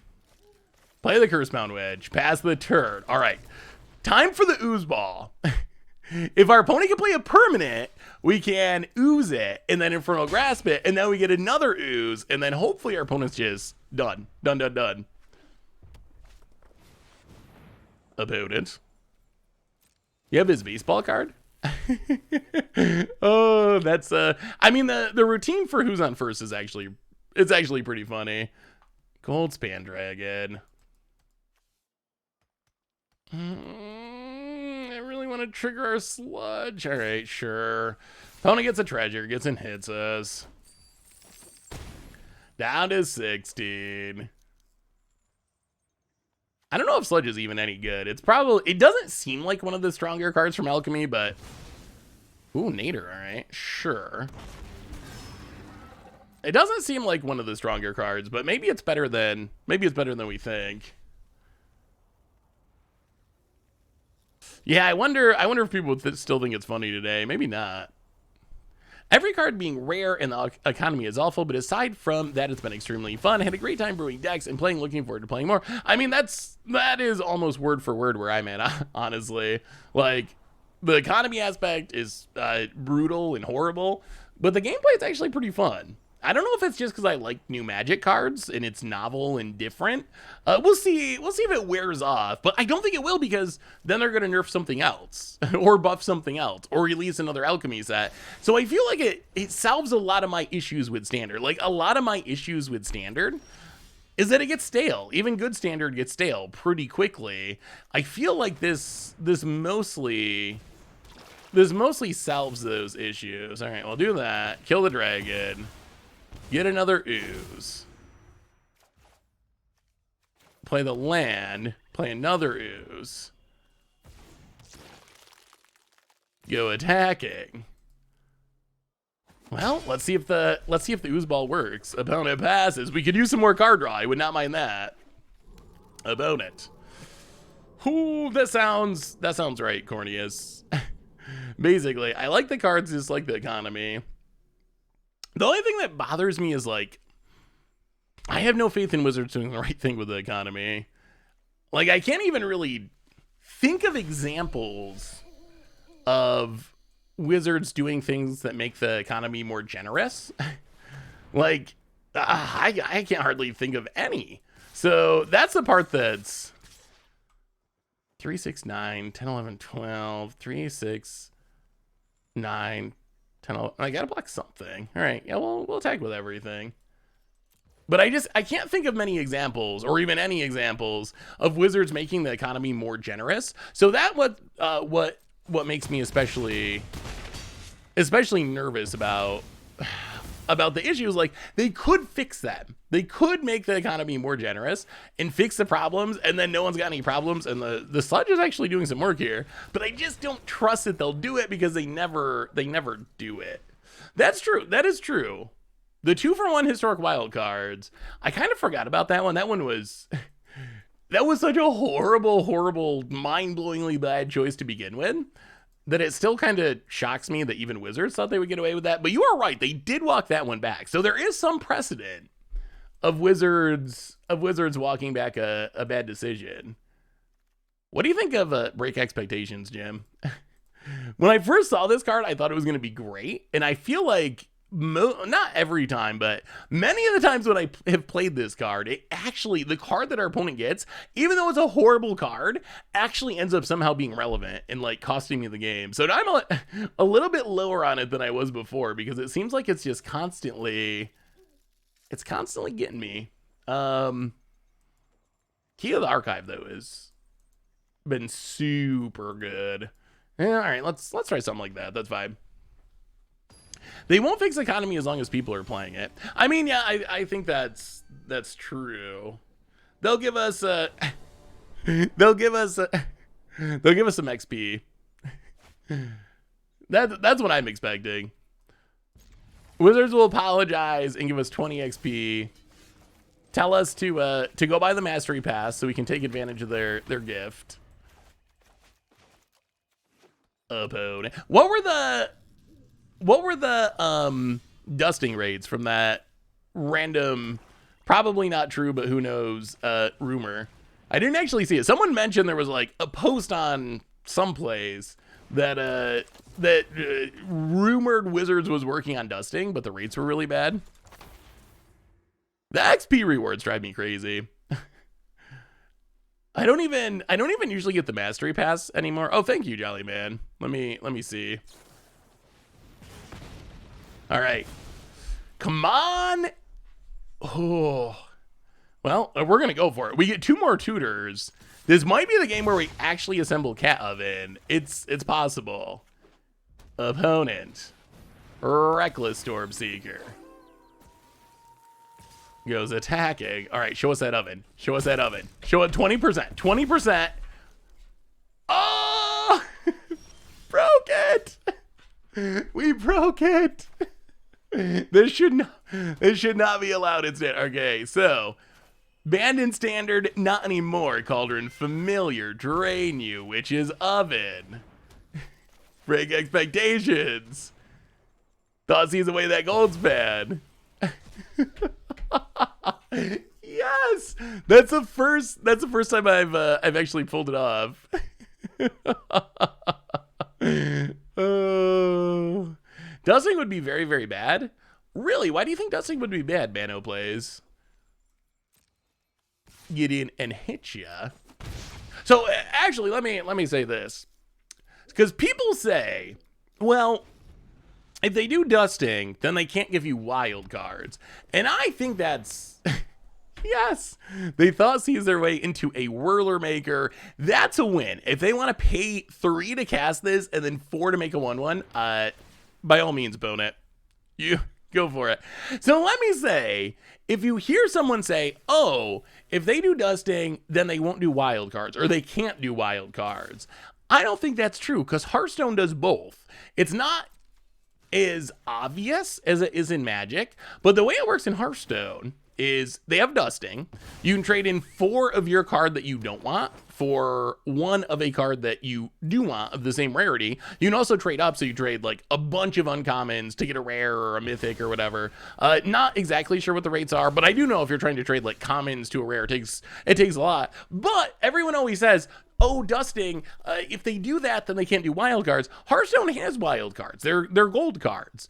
In packs, every so often, you get a gold version, kind of like a Magic foil, and they are worth so much that it trades 1 for 1 for a card of the same rarity. So the gold cards are quite literally wild cards. So you get wild cards at random in your packs, and you have that. Dusting is super predatory. What makes dusting predatory compared to our current system? Like, what is the predatory aspect of dusting? Get in, hit ya past the turn. The name is pretty good, isn't it?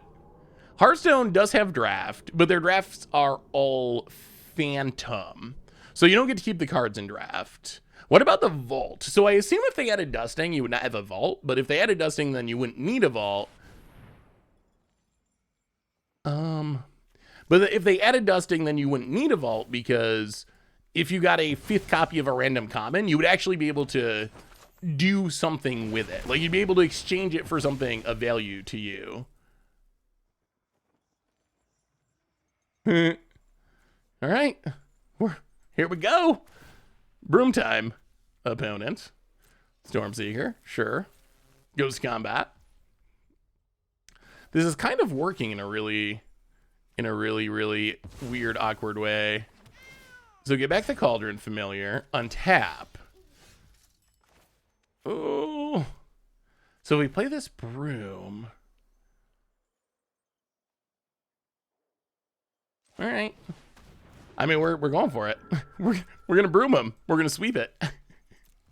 Oh, this deck's so good. Did I come up with that? I mean, sort of Abbott and Costello did, but yes.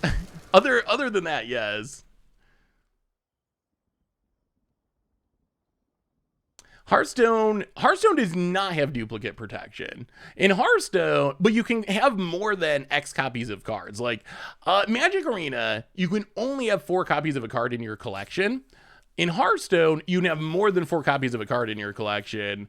And you can, Arena sort of like auto dust them at a very low rate into the vault, and then eventually you can get a wild card or something. In Hearthstone, if you have 5 copies of Thalia, you can trade in Hearthstone for essentially the equivalent of gold, but you can use that gold to buy actual cards, or dust is what it actually is. You can trade in for dust, and the dust can buy you cards. I think that system would be better because it gives players more control over their system. You messed it up there, but with Alchemy, both nerfings and buffing cards, if you dust cards and they get buffed, you need to recreate them. Dusting gives you a fraction of the value of what it costs to create a card. Wait, but that's opposed to the current system where if you buy an Alchemy card and it gets nerfed or buffed, you're just out of luck? Like, why is the option of trading a card a bad thing? You don't have to dust your cards. It's not like I don't know. It's not like, I don't know, Mark Rosewater is standing over your shoulder, forcing you to dust a card. So it's just an option. Like, you would have the option if you wanted to get rid of cards that you didn't want for cards that you did want. So it's hard for me to see how it's a downside because it's all optional. Runeterra has wild cards, dust, vault, and dupe protection. Oh, does Hearthstone have duplicate protection? Oh, that makes it even better. I didn't realize there was duplicate protection, but I guess I haven't opened that many Hearthstone packs. One thing I will say is,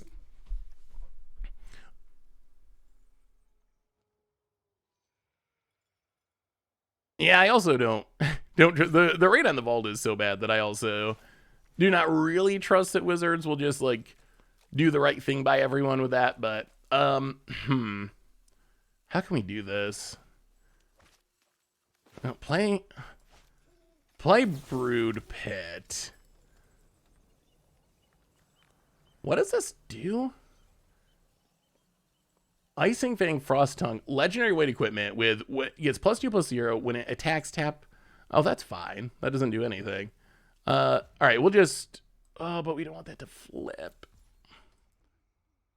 All right, we'll just play Tainted Adversary, just so the Stormseeker doesn't flip. Pass the turn. We're gonna win with these brooms. We're sweeping away this win. This is mono black. This is mono black Ooze. We're trying to get in there with predatory Ooze. We just haven't drawn the Ooze this game, but we have assembled Cat Oven somehow. All right, get rid of Icing Death. But it is mono black control essentially. The system of Hearthstone allows you to dust 2 of 1 rarity to trade for another of equal level. I think it's actually 4, unless I'm misremembering. From what I remember, you got to trade 4 of a card for another card of your choice of that level. And then I think if you're trading commons up to like rares or mythics, then it gets real pricey. Opponent's gonna go attacking. Tap our Death Toucher. We'll block and do these shenanigans. I'm pretty glad Cauldron Familiar in Witch's Oven was banned. It's such a slow deck on Arena. Like, oh my god. Click it again, get it back, do that again. I will say, so one of the reasons I quit Hearthstone, I was never a huge Hearthstone player. Here's my Hearthstone story. Yeah, if you have a card, you can use it in any number of decks. There's also game difference. Ooh. There's also some gameplay differences between Magic and Hearthstone, like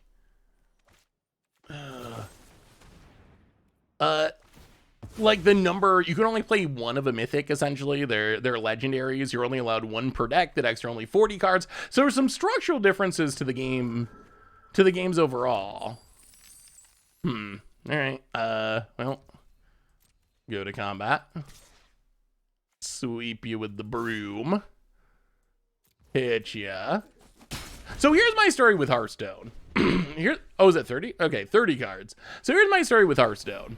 I never was a big Hearthstone player, but I would play their format of Arena, which is essentially draft. It's the Hearthstone version of draft. So sometimes for fun, I would do some Arena runs. Just from doing Arena runs, eventually I ended up... Are we dying? Eventually I ended up with enough currency to build a... top tier deck. I ended up with enough currency to build top tier priest control. So I built this priest control deck. I spent pretty much all my currency to build this top tier Hearthstone deck because I never really played Hearthstone Constructed before. So I spent all the currency. I make the Hearthstone Constructed deck. And then maybe 2 weeks to a month after that, they nerfed the deck brutally. Many of the best cards in the deck, well, I don't know about many, but several of the key cards in the deck got really major nerfs, costing more mana, etc., etc., etc. So they nerfed the deck really hard, and it was actually, that's what kind of made me quit playing any amount of Constructed on Hearthstone, is I spent all my currency to make this deck, and then they nerfed the deck. In the deck, sure, the cards were still technically legal. I could still go play that deck. It was just a lot worse than it was before because of the nerfings. And that's one of the things I'm a little worried about can happen with Alchemy. Like, I think that same thing is going to happen, that you spend all your wild cards to make a deck, and then that deck gets nerfed. At least in Hearthstone, and I didn't know this at the time, but at least in Hearthstone, third base, at least in Hearthstone, you have the ability to trade in your nerf cards for full value. I didn't know it, so I didn't do it. You get some amount of time, weeks, a month, something like that, to trade it in and get full value for your cards. I didn't know that was an option, so I didn't do it, but that is an option at least. But that's something I'm a little scared of with this new setup that, oh boy, how do we not die? But that is something I'm worried about with this new setup. That there's going to be people who just get wrecked by the nerfings, and the end result is that they'll end up quitting the game altogether, which I think would be a negative.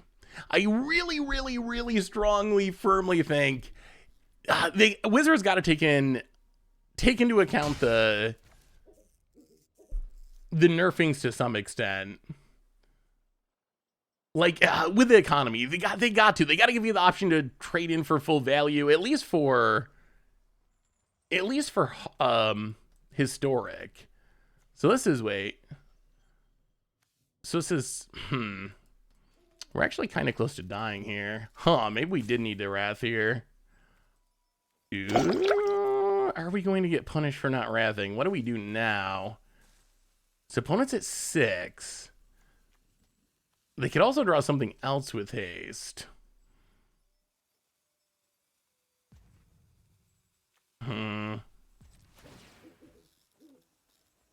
Oh, yeah. All right. So that was a punt then. We should have... Yeah, that was a punt. I was thinking that we could get away without wrathing, and technically we could, but it's too risky. Like, we're not 100% dead if we don't wrath, but we're close enough to dead that we probably should wrath. So we should have swung out there. We would have gotten in like one more damage. which is not a huge amount of damage, but enough that we should have done it. And then I think we'll just get back Skullport. Yeah, get back Skullport. Pass the turn. Board dealt with for the time being. Opponent untaps. I mean, so the land is 3, gold span, but we can go up to 11. So technically we're going to 1 on that board state. We're taking 7 plus 3 for 10, but we go up to 11 with Cauldron Familiar. But there still is... Wow, are you equipping? Whew. Equipping to a creature land. That's usually a sign things are going not great. Well, get back the cat. Hit you to 5. We drop to 6. Go to combat. Hit you to 3. Slug the land. Pass the turn. Okay, slug for the win. Slug for the win. Opponent. Well, Stormseeker is only +1/+0, right? So it hit us for 4. Unless it flips. Opponent. Cave of the Frost Dragon. Oh, ooze time. Ooze time. Opponent. Hits us. Well, yeah. Ooze it. Yes. Okay, this kind of worked. Sack the cat. It worked because we somehow stumbled into Cauldron Familiar and Witch's Oven, which is hilarious. Get it back. Untap. Go to combat. Ooze ya. Whoo, take that, dragons. No merfolk on the seas. Commander Clash. Yeah, I mean, everyone has their own, gets to build their own deck. So we don't actually plan it out. Like, okay, we need one person to play merfolk. We need one person to play this. Instead, it's mostly like, okay, we're doing Ocean Week. Everyone build an ocean themed deck. Once you build a deck, and you can build whatever you want, hopefully you can justify it based on the theme. If not, then you get made fun of a lot. But still, I don't think we've ever rejected someone's deck for not being on theme enough. We drafted it from the spellbook of this witch 1-drop, whose name I don't remember yet. So essentially, that's how it works for the most part when we do Commander Clash. Everyone builds a deck. Once you build your deck, you got to put it into a group chat so no one else plays the same commander as you. You got to at least put your commander there. You don't got to put the whole deck list. But you got to tell people what you're playing, and it's first come, first serve. So, but yeah, Merfolk would really fit the theme well. What is the best Alchemy card? Maybe, I don't know. I'm still trying to figure out how much content people want about Alchemy. Maybe I should do a top 5 or top 10 video. The number 1 card by far is Inquisitor Captain. This card's absurd. Better than Collected Company. The card is ridiculous. The only problem is I don't know if I can encourage people to spend their wild cards on it, because I am fully convinced it's going to get nerfed. I really think it is. I think it's going to get nerfed. I would not be surprised if it got nerfed like really soon in the next update or two, because they're nerfing and buffing every month.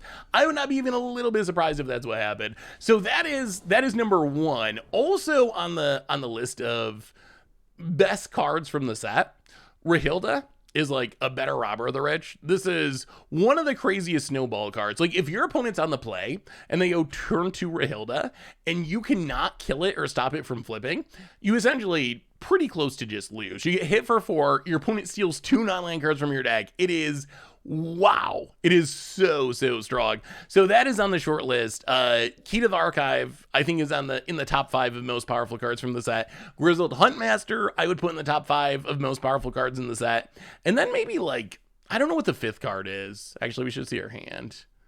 You know what? This is a really nice looking 1-lander. We're gonna keep. 1 land, 1 keep. Here we go. Have I tried Patient Zero in Zombie Tribal? I have not played Patient Zero yet. My fish is bad for the 13th month. Welcome to the Fishbowl. Thank you so much for your subscription. Big super for you. Thank you. I love the content stats. Really hate how Alchemy has warped the game. You thought Eldraine was powerful. Buy some Alchemy Kids side. Oh, we're getting We're getting pretty paid off for this risky keep. Shambling Ghast. Cursebound Witch. Cursebound Witch is the one that can find Cauldron Familiar in Friends, Cat Oven. Yeah, Patient Hero is a really cool card. I don't know what the 5th card is. Those are my top 4. Number 5 is probably like... What is number 5? Seek the Wilds is good. Tenacious. There's a lot of cards that are good. Like, there's very few just completely unplayable cards out of this whole release. Out of all 60, like, a pretty big percentage are at least somewhat playable. Maybe it's Electrostatic Blast. I'm leaning towards Electrostatic Blast, but I don't know. The 5th one, that one's up for debate at this point. But the other 4 are my top 4, I would say. Now play a land, Skullport, merge it. Wow. We kept the 1-lander and got totally rewarded. Also, a quick reminder that our sponsor today is Card Kingdom. If you need some magical cards, you can get it from cardkingdom.com. The Fisherman dude is nuts. I've been wanting to play a Fisherman deck. I still haven't played it. Maybe we should try it. I have one built. It's just like mono blue fishing. That's all it is. See if you can just draft up enough fish to win the game. That is one of my favorite cards from this set because I just think the flavor is hilarious. I just think it's so, the things that he can catch when he goes fishing are just so funny. I don't know how you catch it. Like, some of them are these huge monsters that eat entire ships and fleet swallowers, swallowing entire fleets. I don't know how. Ooh. That's not great for us. Well, I guess we got a key to the archive. See if we can find an answer to this Valentine. Sort of.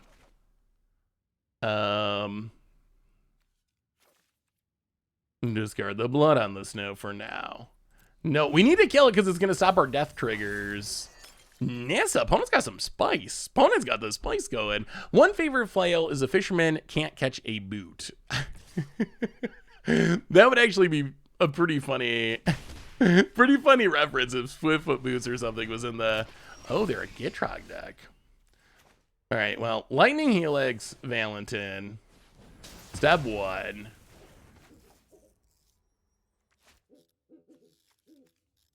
Sludge, Gitrog. Maybe Sludge is good. Inferno Grasp, Gitrog. That was a pretty good turn cycle. Get another Sludge. Go attacking. Oh, that was a very good turn cycle. Here comes the Sludges. Opponent blocks. Sure. We get a treasure. Old Rustine does some milling. Whoa, Consuming Blob too. Opponent untaps. And, hey, well, thank you, SD. I appreciate the kind words. Oh, God. All right, Froghemoth. That's annoying. Well, come on, more removal, please. Opponent can exile our graveyard. Land isn't good. Well, sack the witch. Draw some cards. Which is...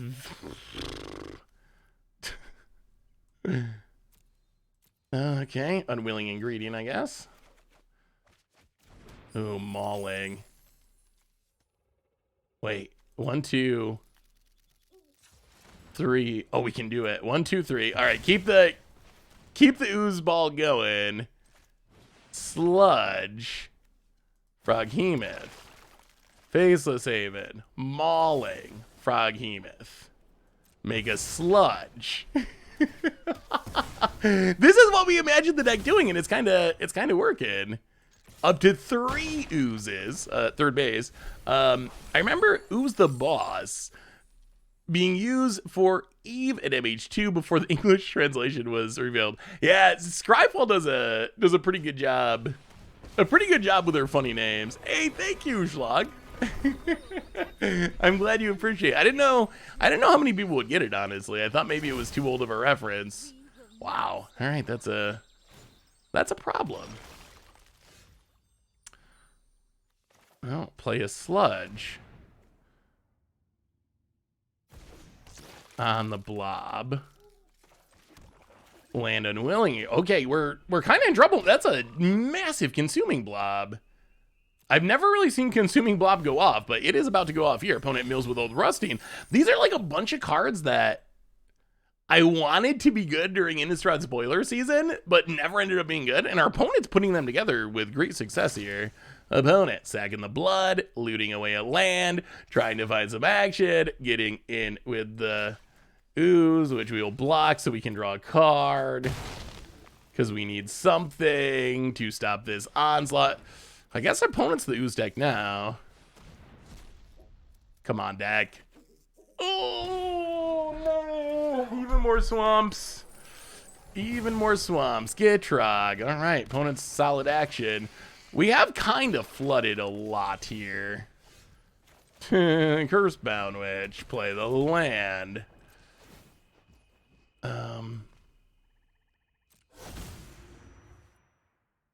Okay, pass the turn, no attacks. Blood on the snow. Blood on the snow. We need a blood on the snow. Yeah, we're the only way our oozes lose is to even bigger oozes apparently. Ooze the boss indeed. Opponent Hive of the Eye Tyrant.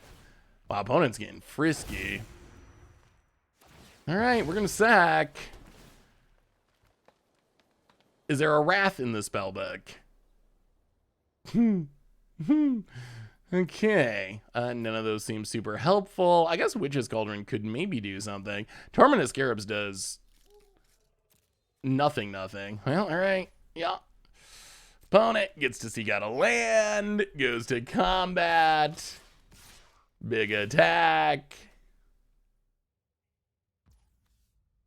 Exiles.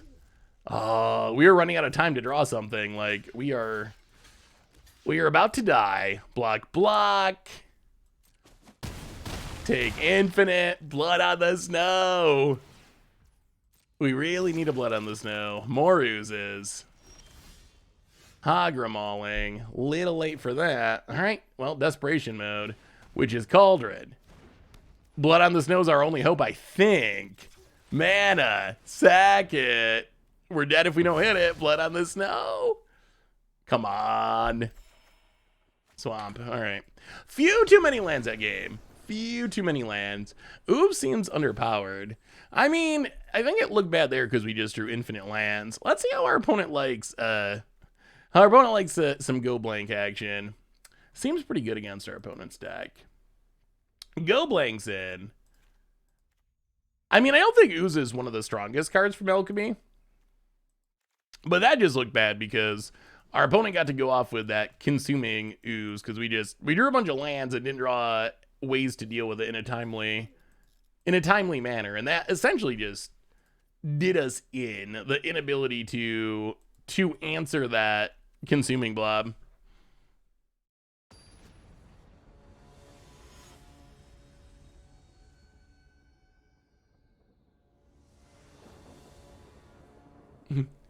When you say take your beats, I imagine you handing them a bushel of beats.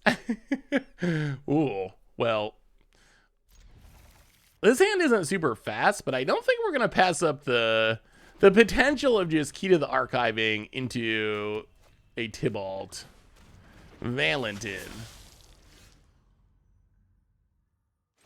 Well, Cursebound Wedge. As Valentin is kind of annoying against us, honestly. Exiling the graveyard. Opponent plays a land. Okay. Just killing our stuff. Can we draw a land? No. Well, I guess that means we gotta run out this Velky, unfortunately. Take the blob. Alright, well, come on, lands! Come on, lands! This does mean we don't get to play the Tybalt side, which is unfortunate. And opponent, no, the removal spell, gets back the blob. Is this the turn where we draw land? No. A million drop past the turn.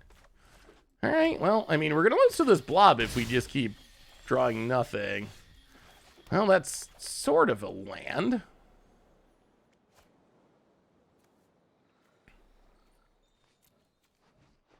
Yeah, I mean, I think we got a Skullport Merchant. We got to get our mana going. We have a sweeper if we can get to it. Play the land. That can get us to the key to the archive. Opponent, land. Sad Ooze. Our opponent's Ooze isn't going to look as scary here. Hey, what's up, Mojo Rogue? Good to see ya. And West Coast Wizard. Good to have you as well. Welcome, welcome. Oh. Gitrage.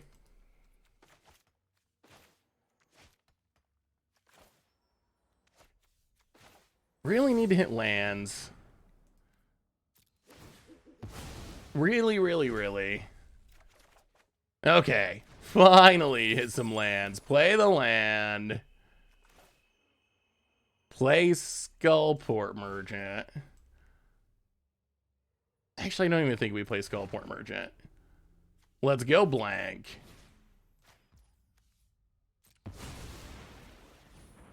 Okay, go blank's very good. Go blank gonna make our opponent go down to 1 card. They probably keep the Ooze. They probably untap and play the Ooze. Oh, they discard the Ooze.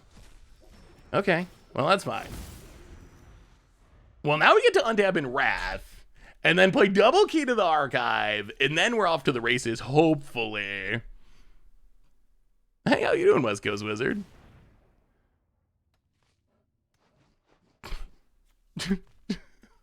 No way. We actually needed that treasure. Witherbloom Command. Witherbloom Command. Who plays Witherbloom Command? That's kind of unfortunate. Kind of very, very unfortunate. Wow. What a blowout. Witherbloom Command. Oh, I mean, I guess we gotta play Skullport Merchant. We could just definitely be dead here. Yeah, oh boy, we needed that treasure mana. We missed so many land drops. We were leaning pretty hard on that treasure mana to be able to cast his Wrath and Witherbloom Command for the steal for our opponent. Opponent, back up to 3 cards in hand. Lisette, sure.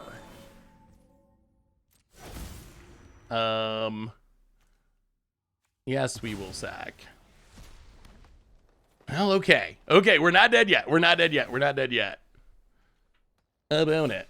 Lisette is something. All right. Well, let's put an end to these shenanigans for now. Destroy all creatures. I don't think we have anything to get back, though, unfortunately, which is a bummer. Pass the turn. Opponent. Taxidermist. Taxidermist. Well, we'll play Key to the Archive. For Day of Judgment. Discard a Swamp. Tainted Adversary. Pass the turn. We're holding on, just barely. Opponent sacks the land to draw a card. Gitrog's kind of going off for our opponent. The lands, they just added them to the store. They're a little expensive, but the pixel lands are sweet enough that I can resist. Hey, what's up, Hearsay? Good to see you, good to see you. How many channel points does it take to be on Commander Clash? There isn't a reward for being on Commander Clash. Although, one thing I would like to do in the new year would be, how interested would you be in some sort of like community day type stream? Something I've been thinking about is new stuff we can do. Jeez, new stuff we can do stream-wise in the new year. Well, I guess this is kind of okay because we found the Day of Judgment. So go to combat, hit ya. Hit ya. So how much would you like a community style stream? I don't know what it could be. It could be Magic stuff. It could be like playing Commander with some members of chat. It could be non-Magic stuff sometimes. Could do like, I don't know, Jackbox TV or other multiplayer games like that. But it's been something I've been thinking about. Like maybe like once a month, the first Monday of the month or something, whatever it ends up being. we could do something like that, which I think would be kind of sweet. Regrowth, I guess. Yeah, take regrowth. Discard the land. All right, hopefully opponent's about done playing big things. Building a deck together could be another good way to do it.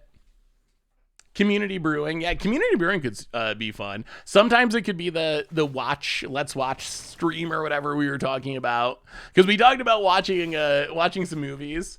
So that could be sweet. So I think there's a bunch of possibilities. But yeah, that's something I'm hoping to do at the start of the year. I think there's gonna be a little. Yeah, I think I'm gonna add that to January or something. I think there's probably gonna be a little bit of a break with some content stuff the last week of the month. There's an ooze. The week between Christmas and New Year, there's probably gonna be a little bit light on. On streams and so forth. Wow, we actually snagged a Gitrog land, which is hilarious. A little bit late on streams and stuff, but then I want to start off some of this new stuff at the start of the year. Opponent. Shadow's Verdict. Okay. Annoying. Well, Deadly Dispute. Actually, let's Phaseless Haven. The bad new version. Go to combat, hit you for 3. Untap. What a grindy game. Why not go blank? I mean, I was thinking our opponent's cards likely aren't very good because they aren't doing anything, but maybe that's underestimating our opponent's stuff. But I was thinking they probably had just random lands because they were, or bad removal spells. Although the sweeper ended up being good. All right, more oozes. All right, so ooze again. You know what? Maybe we don't cast the ooze yet. Maybe we want to wait till they play something we can kill. That's probably going to be better. Because they can just not ever sack this land. And then we never get another ooze. We really need to get all the way around the bases with ooze. that is the goal. Opponent. Land. Loaf. Okay. Menace Spider.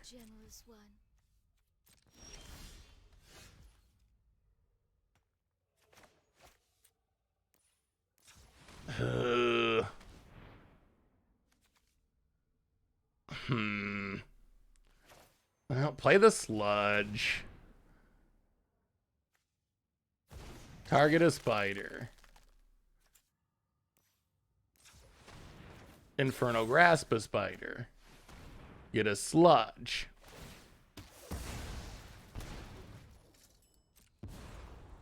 Subservience will be rewarded. Faceless Haven. Okay, get another sludge. Opponent gives up on the land. Okay, sludges for days.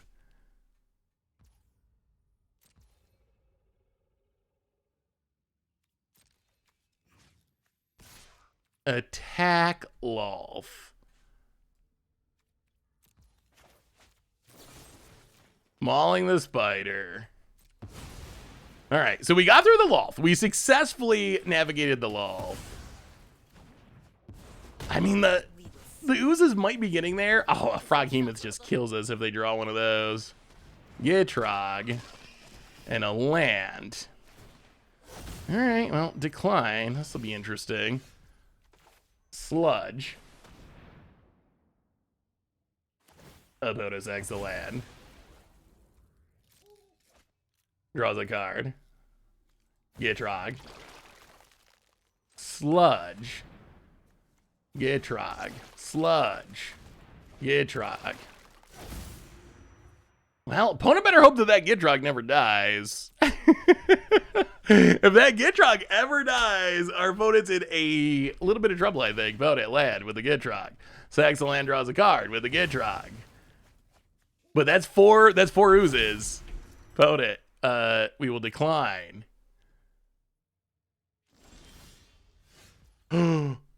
Oh, wait.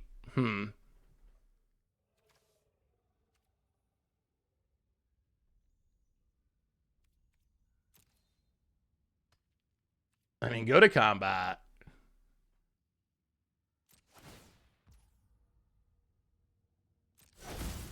Decline. Hit ya. I mean, we can just win this way, right? This is probably our best bet, is just not to do anything. I think.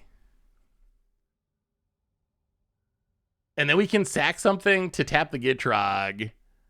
And then we just blood on the snow and use them. We could, or not blood on the snow. Then we just win with combat next turn. We could blood on the snow. But that doesn't seem like it does much. We kill the Gitrog.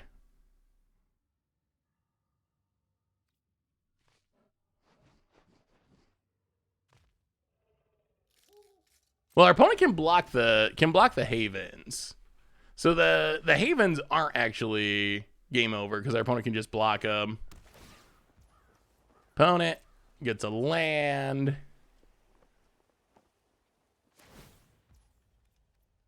Now Gitrog, we will sack a Sludge. Opponent gets a land. But Gitrog's tapped. Opponent needs more than that. Consuming Blob. And opponent says good game. This was an interesting game. I'm playing the land. 1, 2, 3. Faceless Haven.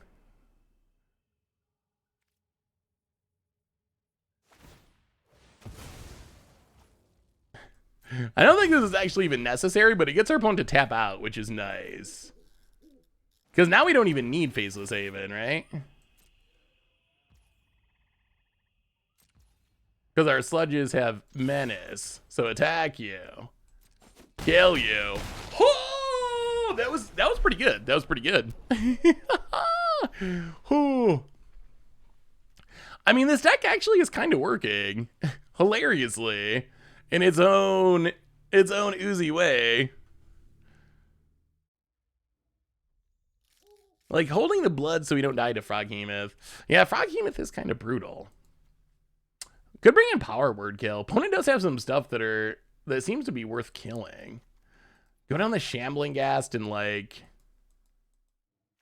maybe a Skullport. I mean, we're all in on the sludges. I mean, the sludge is showing its value. Like the Snowball the Sludge plan is actually kind of legitimate. Ooze Tribal could be fun. Or like Toxrill. Toxrill, what is the other one that combos with Toxrill that's bad that we played once? Oh, all right. Well, we got the Gill Blank. We got removal. We're going to try this. Opponent says good game already. Well, good game to you. Play the land pass the turd. Opponent. Forest passes. Land and... Yeah, let's pass. We want to be able to sack this. We need something to sack to this Deadly Dispute if necessary. Opponent passes. Key to the Archive's pretty good. Play the land, pass the turn. Opponent untaps. Wrapping up the workday, Seth, but great team. Had a lot of fun. Hey, CA Zibble, thanks for hanging out. We'll be back tomorrow if you're looking for something to do during the workday. We will be back tomorrow to have some more fun. Same time tomorrow. Ooh. All right, now we will Valky. Because worst case, we can sack it. Mehook Massacre, Storm the Festival. Okay, that's not the best news. Those are a lot of cards that I don't think we can easily beat. Yikes. All right, kind of regretting doing this over Key to the Archive now with how this played out. Opponent. Lulz. Oh no. Oh no, oh no, oh no. Oh, this is bad in so many ways. Like all the ways. Well, key to the archive, I guess. Okay, Electrolyze could kill a Lolth. Discard a Infernal Grasp. This is going to be interesting. All right, pass the turn. Oh, how bad is it? I put Magic streamers in two categories now. Those who play Alchemy, those I don't watch. Well, Mono Green Tea, I'm glad you're an Alchemy fan. I mean, I've been enjoying it as well. We don't only play Alchemy here, but we do play Alchemy because it's a fun format. Okay, so Electrolyze, Lolth and a Spider. A setback, nothing more. Do what I demand. Play a land. 1, 2, 3, 4, 5, 6, 7, 8. Ooh, go blank. Get rid of some stuff.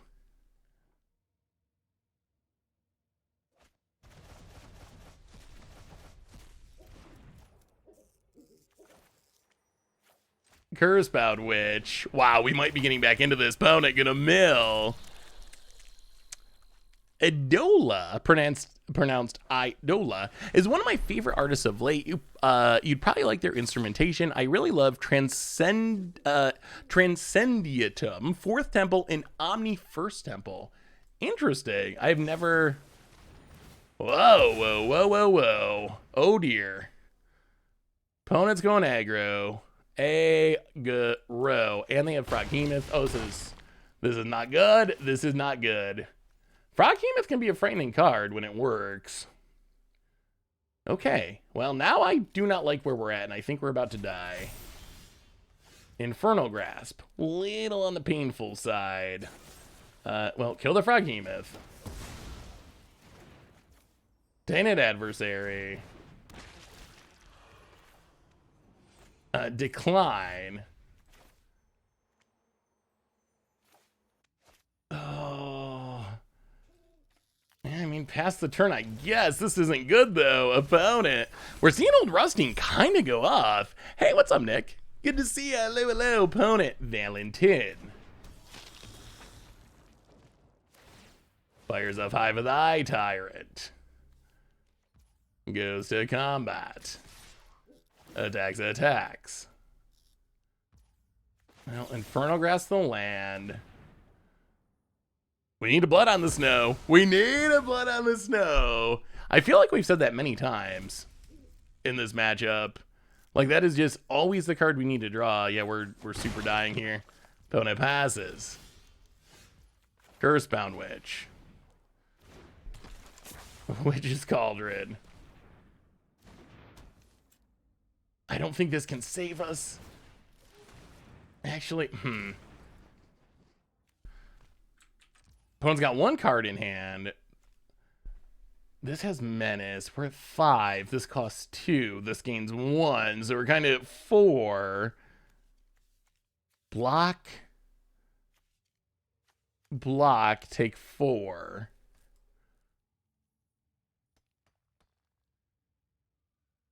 The question is, do we sack now to try to draw something, or do we just wait?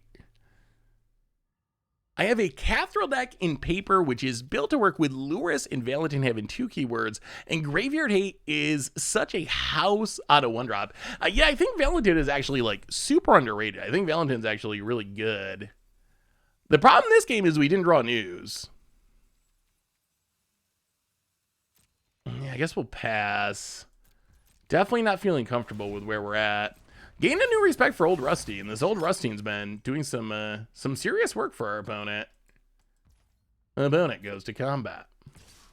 Attacks. Oh. Oh, block and block. Okay, this kind of works out for us. Sack the Witch. We don't get a card from the spellbook, but we still draw and gain. Opponent makes a 1/1. Tainted Adversary. Kill the Spider. Ooh, another Gitrog. Oh, they never end. They never end. Untap. Even more tainted. So many tainted adversaries to make these fake zombies. Well, tainted adversary. No, we do not want fake zombies that do nothing. Tainted adversary. Well, go Death Touch. Pass the turn. Nope, not sacking. No attacks. Opponent untaps. They build with Rusted. It's a Lulf. I'm glad they didn't draw that. They get a blood token so they can filter a bunch. Blood on the snow. Where's all of our blood on the snows? Semester's End is a cool card. Any chance you've been burning a spicy Lutri historic deck? After all, you know everything is Commando circa 2021. I haven't played a Lutri deck in a long time. So no, I haven't recently built a Lutri deck. Opponent gets in with a Gitrog. Well, block. Sack to draw.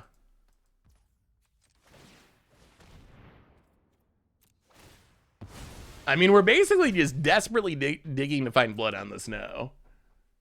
That is the card that could get us out of this. Faceless Haven. Now kill the Gitrog. Opponent gonna make a 1/1. Oh, does not. Oh god. Red in 7. Oh! I'm seeing a lot of green black in Alchemy. Is there any form of pest stack that is competitive? I'd like to try like a stormy combo-y pest stack. Yeah, we're in full desperation mode. Well, okay. I mean, I guess this is it. Sack. We have roughly infinite blood on the snows in our deck. Can we find one? Is there one in the top 2 cards of our deck?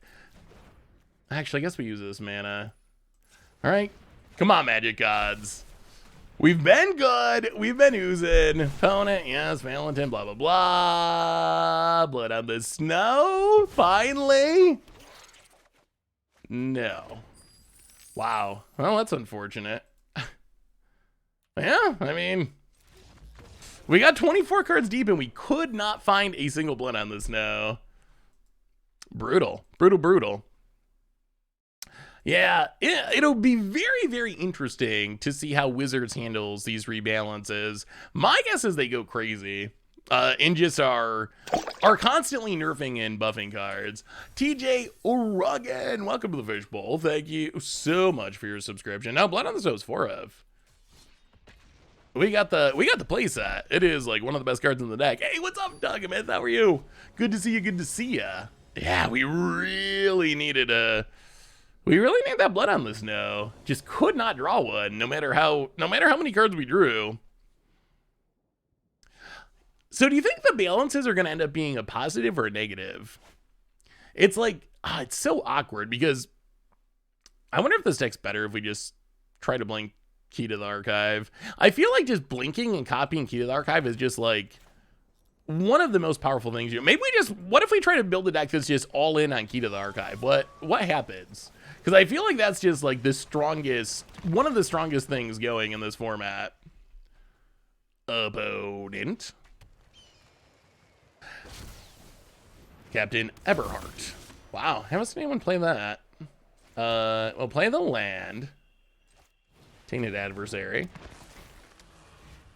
You attacking. Pass the turn. Opponent. Retain. All right, so opponent's trying to play some sort of taxi style deck. Getting punished for our fancy lands now. Well, play the land. Go to combat. Hit you with the Tainted Adversary. Captain Everheart hasn't really done anything. I don't even know if it's very good.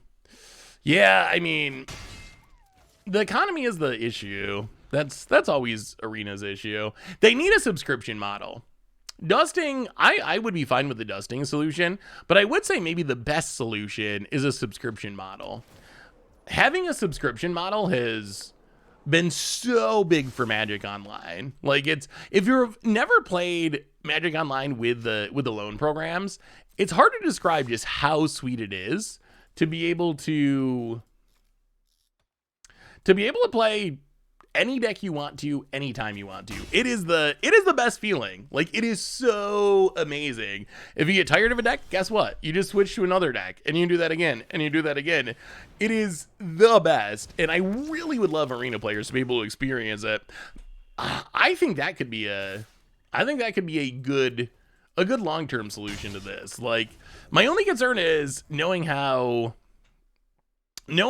expensive Arena is. I would be afraid that they would price the loan program ridiculously. That would be my one concern, is that it would just end up being like insanely expensive. Well, look at him go. Opponent goes attacking. Hits us. We did kind of want that ooze. I'll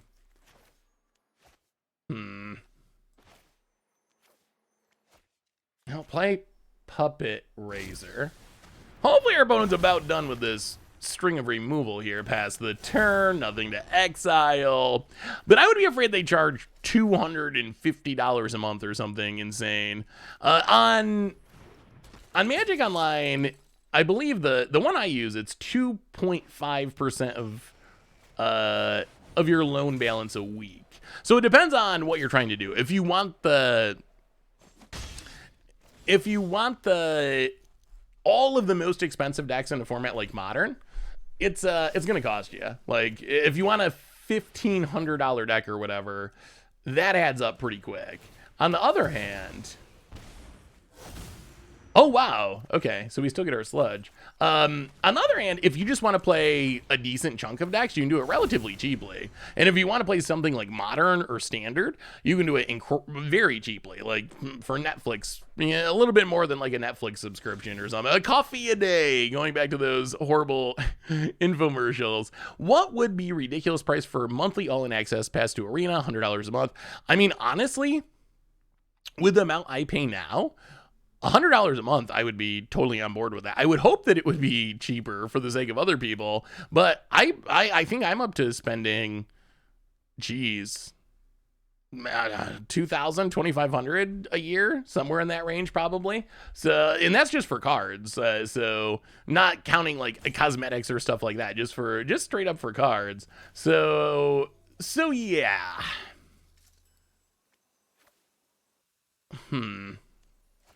Now let's just key to the archive. So yeah, I think that I would be afraid that their number would be even higher than that. That Wizards' number would just be absurdly high. That is what concerns me. Maybe it wouldn't be, but I'm afraid it would be. I'll take Croson Grip. Discard, I think, Infernal Grasp. No attacks. Opponent untaps and passes. I'll play the sludge.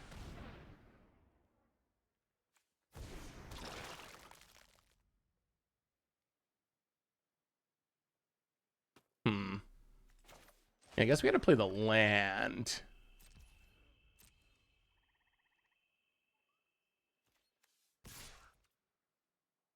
Go attacking? Yeah, go attacking. If they kill it, that's fine. We can Croson Grip this. It doesn't. Yeah, that's right. That's right. I forgot. They got the shield. They got the shield. I mean, how much would you pay? What would you pay for everything in Arena? How much would you be willing to pay? Opponent fires up the Cave of the Frost Dragon. Plays a land. Goes to combat. Hits us. The thing about monthly subscription businesses is they make all the money on people that just subscribe perpetually. People can go in and out, but getting people on the hook is insanely high lifetime value.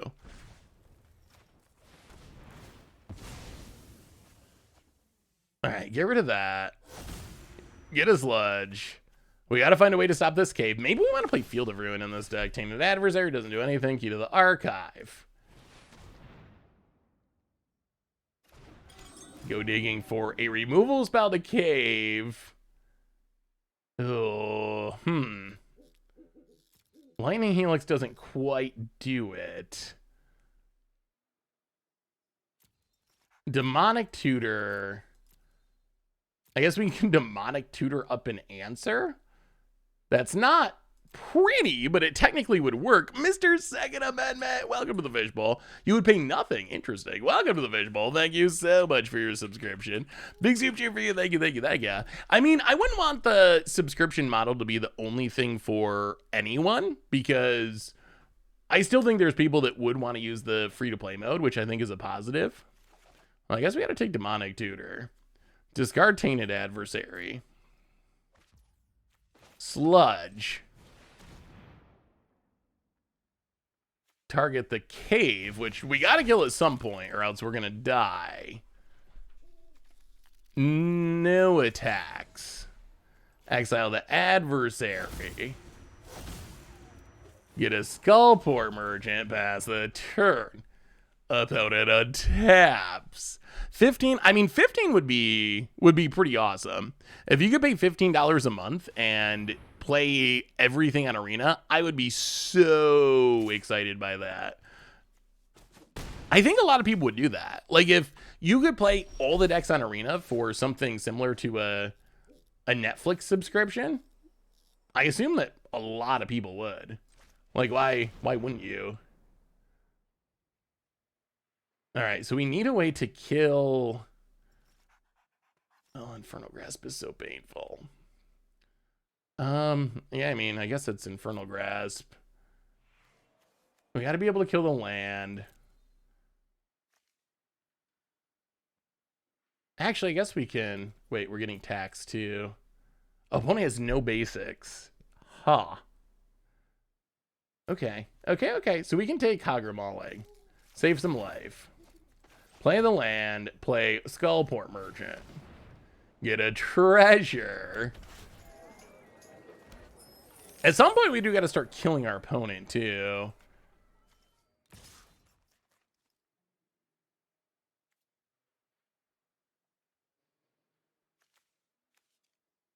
Oh, that's double strike. Okay, so we can't really attack. So get in with a Shambling Ghast. Opponent, I assume, takes it. Yeah, the problem is this creature land. Like the board itself is fine. We can block through the stuff on the ground. The problem is this creature land is just kind of janking us out in the air. Cave of the Frost Dragon. About it. Goes to combat. Attacks. Well. Alright. Kill it. Oh. No way! No way, no way, no way. Okay, huh. Well. Wow. All right. Well, that means we are very, very likely dead then. Snakeskin Veil randomly in the main deck, eh? Huh. That's not something you see every day. Ugh. Brutal, brutal, brutal. Another Ooze doesn't do anything. Another land also doesn't do anything. Well, okay, sack the Witch. Wow, that's insane. That is insanely bad for us. These cards don't do anything.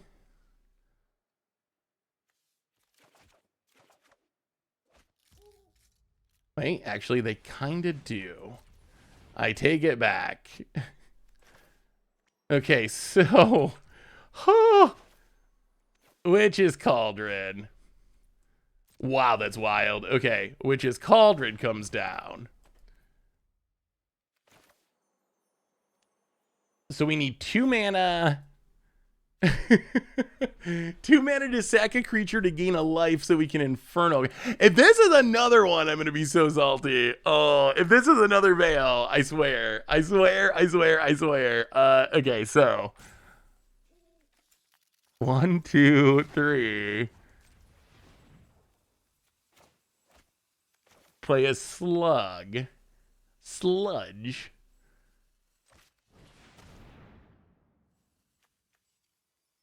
On the Cave of the Frost Dragon. Pass the turn. Hit you with a sludge.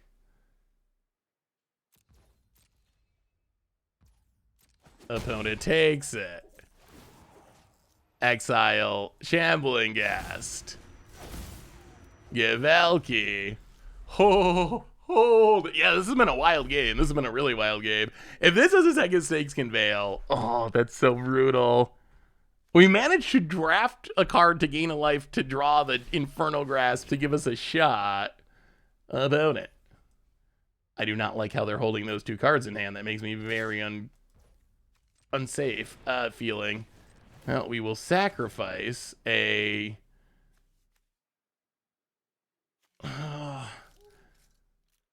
Skullport Merchant. Gain a life. Oh, it worked. Not dead yet. Not dead yet. Wow. At one. At one. The purple cards are cards that have been seeked or drafted. They're cards that didn't start in our deck, essentially, that have come into our deck for other reasons. Okay, so red, black, colorless, whatever. Well, I think it is Tybalt time. Play a Tybalt.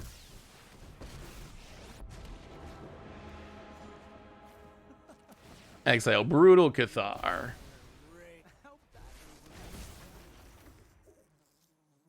Brutal Cathar. Exile Skyclave Apparition. Shambling Ghast. Go to combat. Ooze you. Are we going to win this? Are we going to win? This has been one of the crazier games. Opponent takes it. Down to 2. We untap. We'll get rid of the Cursebound Witch. We'll seek up a Tainted Adversary. What a game. What a game. Opponent. Oh, the best card from Alchemy. Inquisitor Captain going to seek something up. Does it somehow kill us? The Oozes have been pretty good. They've actually been pretty good. That deserves a beard stroke. Opponent, Sun Gold Sentinel. Wow. If our opponent got one more turn, that would kill us, but I don't think they're going to. Sure. What a game. Oh! that was spectacular. Wow. Okay, that was a sweet one. That was a super sweet one. That was just a really interesting close game all around. I mean, I think that's an example of some of the interesting things that can happen because of Alchemy. Like, we casted a card that has a 20% chance of showing us Witch's Cauldron, whatever that card was. We had like a 20% chance of seeing a card that was helpful. We got the card that was helpful, and that shifted the whole game. So it creates, and I don't know if that's good for like tournament play. I'm very curious to actually see what tournaments look like in this format. I don't know if it's good for tournament play to have, like, could you imagine a pro tour coming down to a 20% shot of a card being drafted? I don't know if that's something we want or not, or if that's too swingy and high variance, but as far as just playing for fun, it leads to some really interesting moments, which I think is a positive, at least for now. I don't know. Maybe I'll get sick of it. Maybe I'll get sick of it in a few months from now. I'll be like, wow, this is just too much variance. It's not fun. Like, it's just too much. It's too over the top for me. But for right now, like, that's a moment that you wouldn't get in normal Magic. In a paper-based format, you wouldn't get this like random shot at something from this weird draft spellbook thing that then leads to this huge turnaround. And I think that's part of what Wizards wants. I think they want those moments. I think they want those moments to happen. Also, shout out to Puppet Razor. I haven't seen Puppet Razor being explored a lot so far. Puppet Razor seemed, at least in that game, really, really good. In that game, Puppet Razor seemed kind of insane. Let's see. Go down a... Oh, no. We're running out of time. Go down this. Go down a Tainted Adversary. Go down to Skullport Merchant. 18 seconds. That's not a lot. Go down the Velky, I think, and a Deadly Dispute. Run out like that. Whew. Have you ever heard of Troden? What's Troden? It's good enough for Hearthstone tournaments. Why not for Magic tournaments? I mean, maybe it'll be great. Although I will say that those type of high variance lines are one of the things I've heard Hearthstone players or ex-Hearthstone players complain about the most. Like, I feel like I'm not a huge member of the Hearthstone community, so it's not like I'm constantly keeping up on this, but my impression as someone who's like on the very fringes of the Hearthstone community is that like the Discover mechanic is something that has been complained about a lot, and something that similar to what we see with Alchemy. Like with Alchemy, we see all these Magic players saying, oh, I'm going to quit the game over this. And whether or not that's actually true or not kind of remains to be seen. But I feel like something similar happened with Hearthstone and Discover, where that's something I heard a lot of Hearthstone players say, I quit the game, or I'm going to quit the game because of the Discover mechanic. How many games come down to a 20% top deck? I mean, a lot of games come down to a top deck. But in some sense, you have like an extra layer of top decks. You can like top deck the Discover card, which then can... Which then can find you the 20%ers. So you have these like layers of variance that kind of chain together almost. And that's what's easy with the Discover mechanic in Hearthstone, is there's decks that are built around just like Discover into Discover into Discover to try to find a good card eventually. But how many channel points gets you to braid your beard? My little sister always tries to get me to braid my beard. I've never actually done that. I don't want to quit Magic, but the Alchemy cost is discouraging. Hard agree. The Alchemy, I mean, I wouldn't encourage you to quit Magic, but I do agree that the Alchemy, oh, no. But I do agree that the Alchemy cost is pretty discouraging. You don't play the land, pass the turn. Kind of getting beaten down by this Redain. Opponent. Opponent's got a pretty wild mana. Oh no, golly. All right. Opponent's going off. Gets and hits us. Ooh. That's actually a pretty good one. Skullport Merchant. I mean, what we're trying to get to is the point where we can cast this Path of Peril for full value and blow up everything. It gets around the Redain too, thanks to Cleave. I will say that the Magic version of Discover is, I feel like, less variance. I think we talked about this before, that in Hearthstone, there's a pretty wide range from like wow, this is going to be a good wrath. A pretty wide range from like win the game to do nothing with a lot of the Discover style cards. In Magic, I feel like they've really narrowed the variance by making all the cards roughly the same power level to some extent. All right, there's the attack. Well, save us Path to Peril. We're dropping to 10. We'll get a Cauldron Familiar? All right, Cauldron Familiar. Opponent passes. Well, I think we cleave it.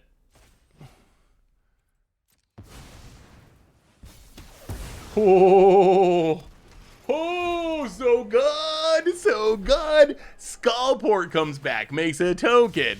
We get a 4/4. We get a 3/3. We get another Ooze. We play a Cauldron Familiar. What a wrath! That was a huge swing in our favor. Play the land, pass the turn. Or play the cat, pass the turn. Oh, that was good. That was real good. Why not draw? Wait. How could we have drawn? Oh, did we have something we could have sacrificed? Opponent, gonna do some bumping, gonna do some pumping. Well, this is where we get, oh my god, this is where we get to ooze them. Ooze. Choose that. Bloodchief's Thirst. Kill it. Pay the 1. Get another Ooze. Maybe Ooze is legit. Like, maybe Ooze is legit. We're kind of like winning with this deck. Hit ya. For not much, but a little, down to 14. The shield is obnoxious. Opponent passes. Land. Cave of the Frost Dragon. Certainly. Goes to combat. Gets in. Hits us. Well, the cat's not doing anything, so we're going to sack it. Maybe we get a Witch's Oven in the future. There's a missed opportunity every time you kill an Ooze creature. To quote the original Power Rangers movie, pretty big missed opportunity. Oh, you want to hear something embarrassing? I've never seen the original Power Rangers movie. Never. Actually, speaking of Power Rangers, wasn't allowed to watch Power Rangers growing up. They were evil in some way. Don't ask me how, but ask my parents. I'm sure they'll have some response. But yeah, no, couldn't watch them. Hey, what's up, Delta Dave? I guess maybe that's not embarrassing. I mean, yeah, I guess embarrassing isn't. Probably wasn't the right turn. Right term. What are we taking? Helix? Yeah, take Helix. Discard a land. Opponent's at 7. Play the land. Play the sludge. Sludge your cave. We're gonna get you. We're gonna get you. We're gonna get you. I mean, it's a good game either way, right? Skyclave, sure. Skullport, fine. I mean, isn't it just good game by attacking and helixing? I guess getting rid of the shield would be nice at some point. I'll go to combat. This deck actually has felt kind of good. Hit ya. Opponent takes it for death. Oh.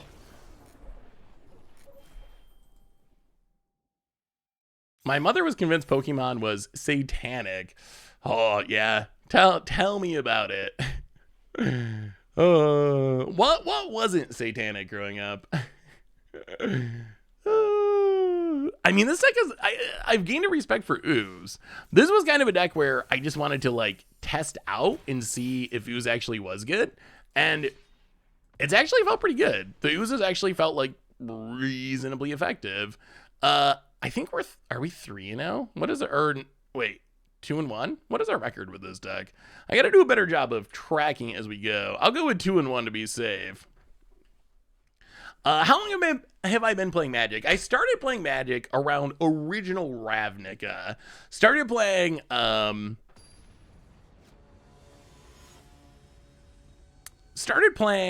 original Ravnica. Played very casually for the first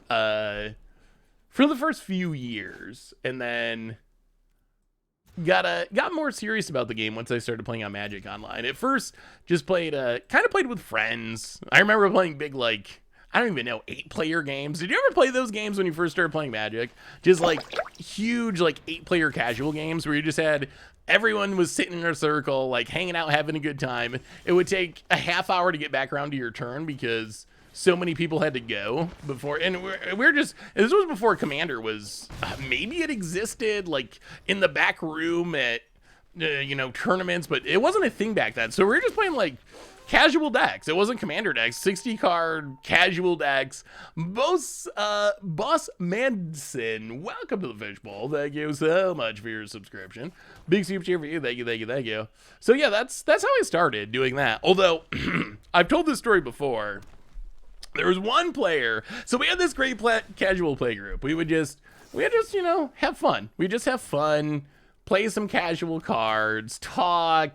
It was a blast. And then we had this new player that joined the play group, and this player had a killer collection. They used to play like somewhat competitively in the old days. So I had like a really, compared to everyone else in the group, they had a really, really good collection. And they had like spiky for its time decks. So this person joins our play group, and they're playing, what did they play first? Stasis. I think it was Stasis first. They played a Stasis deck that was just, so we're playing this casual game. I was playing like this Mirrodin Tribal. Is this another?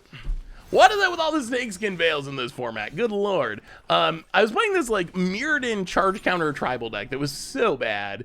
And that was kind of like I would say the overall power level of the decks was probably somewhere around there. Mine was maybe on the lower end, but no one was playing strong decks. So he comes in with like tournament stasis and just starts locking everyone out of the game. And then after we got him to stop doing that, he came up with Scepter Chant, like tournament extended or whatever it was at the time. Scepter, Orm's Chant, Isochron Scepter lock, and started doing that. Oh my goodness. Oh my goodness.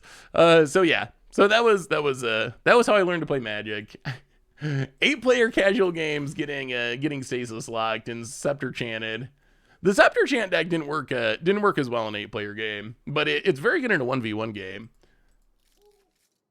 To the point where I don't even know. Wow, we're kind of in rough shape here. Blood on the snow. Blood on the snow. We just always need a blood on the snow. That seems to be the TLDR. Oh, huh. Okay, that happens to be a blood on the snow. Imagine that. Well, we will cast a blood on the snow. Not bad. Not bad. Thank you, Blood on the Snow. Get back the Curse-Bound Wretch. Make a treasure token. Okay. Blood on the Snow is a messed up card. It is so good. Yeah, I think that's why I kind of like miserable decks. Is because that's what I was raised on, Magic speaking. I wonder if we could ever bring back games with more than 4 players. Like, we've kind of had multiplayer coalesce around 4 players for Commander. I wonder if there are... Ooh, new Garrick. I wonder if there's any chance that it could be worth... going back up to 6 or 8 players. It is kind of fun. It just takes so long. Wow, that is a hit. Yeah, that's not good. Wow. So that is 1 out of 15 to get anything but a creature. So our opponent had a what? Like 3% chance or something of... Well, I guess you see 3 cards, so I guess it's still 20%, but that is probably the best card you can hit in Garrick's Spellbook, honestly. I would say. Well, we're gonna block. It doesn't do anything, but we're sacking it anyway. So block, sack. All right. Not feeling super good about... Ooh! Okay. I mean, I don't know if this does it either, but... Oh, those were good draws. Down to 5. Wow. Tibble into... Okay. Tibble into Cruel Reality is kind of interesting. So Cruel Reality, being an enchanted player's upkeep, they sack a creature. If they can't, they lose 5 life. Not super good. Tybalt. Maybe we start with Tybalt. Start with Tybalt. When Kaldheim burns, remember that I lit the flame. And do what with it? I guess.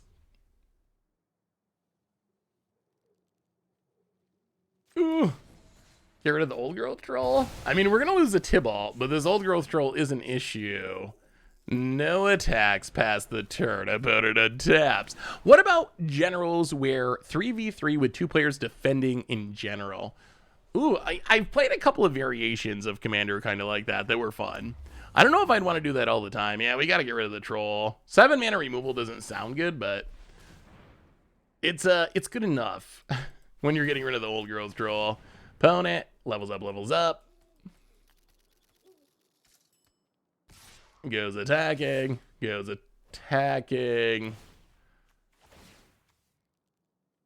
opponent's trying to kill our... Wow. This doesn't have trample, right?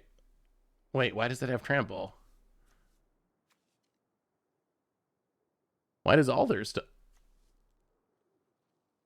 Oh, Garrick's Uprising. Okay. All right, well, that's good. So Tybalt down. We take our beat. Who plays Uprising? I'll play a Slug.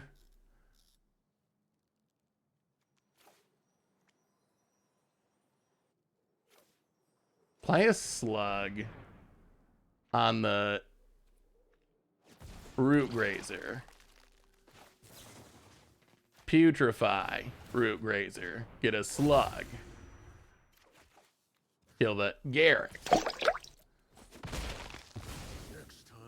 That's the turn. The one to rule all. Welcome to the fishbowl. Thank you so much for your subscription. Big soup cheer for you. Thank you, thank you, thank you. Seth, when you first built Hammer Time, did you ever imagine it would be the best deck in Modern? No. I mean, I thought that it was good, and I was really hyped for the combo, and I thought that it had potential, but just because of how fast it was. But as far as actually being the best deck in a format like Modern, no, I did not expect that. Oh, we need removal. This isn't good. This isn't good. This isn't good. Oh, all right, Seka. As Garrick's Uprising, boy, what a hit. I wonder if they should have put Garrick's Uprising in this.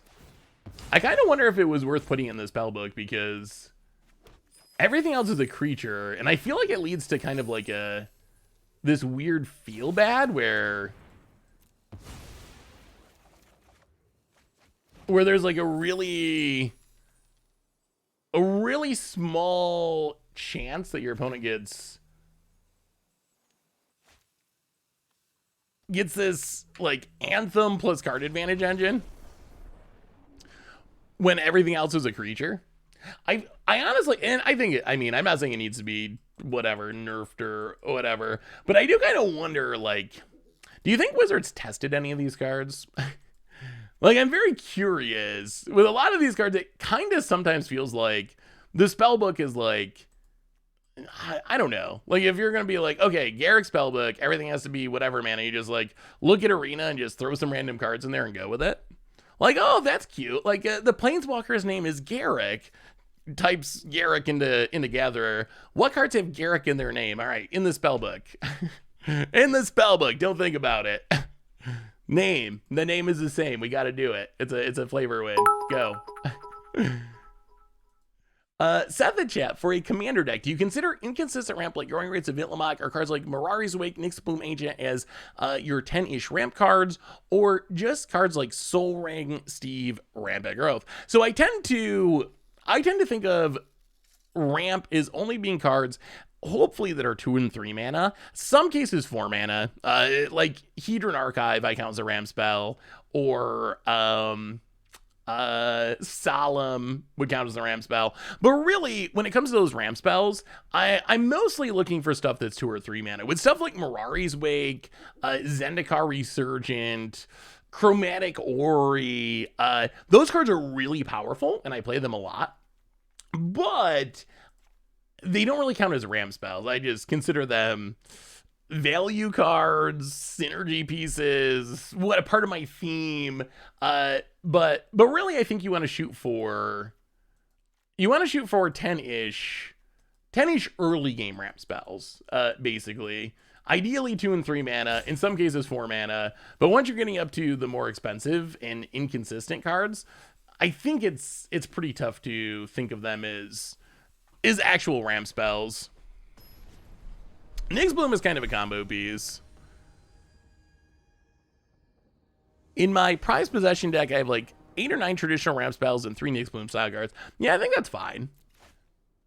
I mean, maybe a touch light on early game ramp, but close enough that I think, and I mean, like 10 is Ashnod's Altar is definitely a combo piece in my opinion. It is a card that if I would not recommend playing fairly, honestly. Like, if you're playing Ashnod's Altar as ramp, it's probably a bad idea because people are going to try to kill you when they see it. And rightly so, because it is really, really busted. I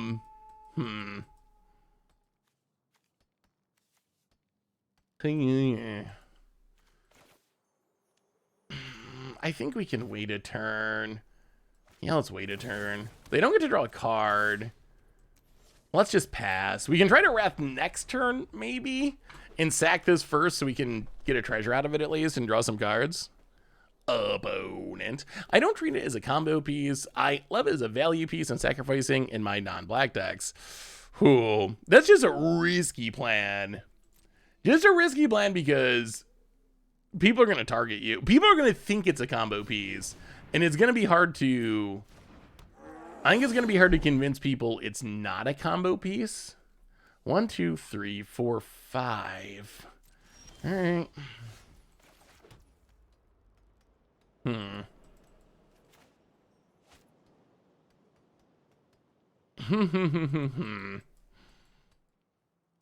Now opponent does get to start drawing cards. Well, ugh. Key to the archive.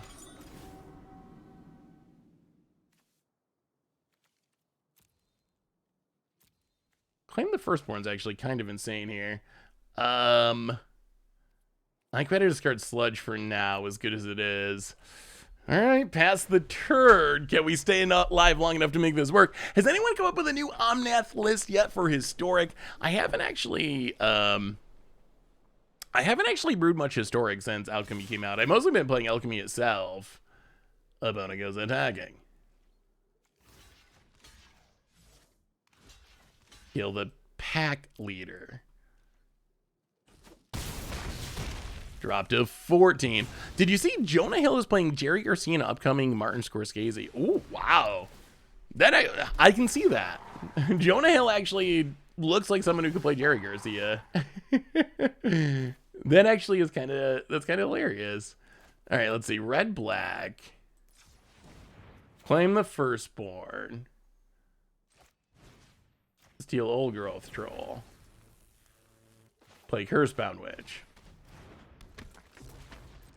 Go to combat. Smack you with the Old Growth Troll.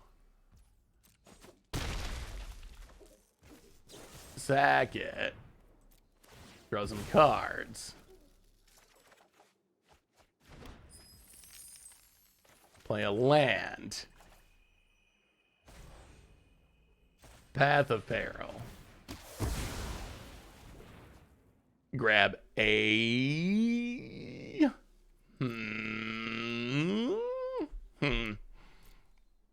I don't know what we want here. We don't have a cat to go with the oven. All right, Tormented Scarabs. Prove your worth, Tormented Scarabs. Oh dear. All right, Oddity smacks us.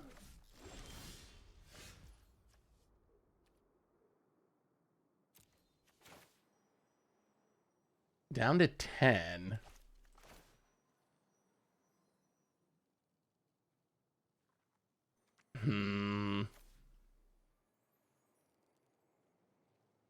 Tormented Scarabs just doesn't seem super good. All right, let's Blood on the Snow. Destroy the Oddity.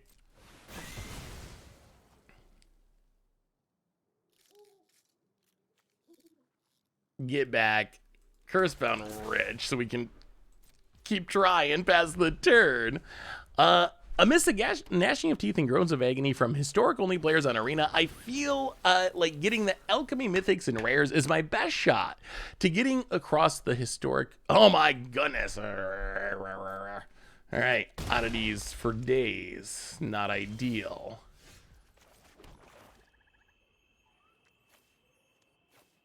Well, Tormented Scarabs. All right, gonna do it. You're gonna do it, Curse. You're gonna do it.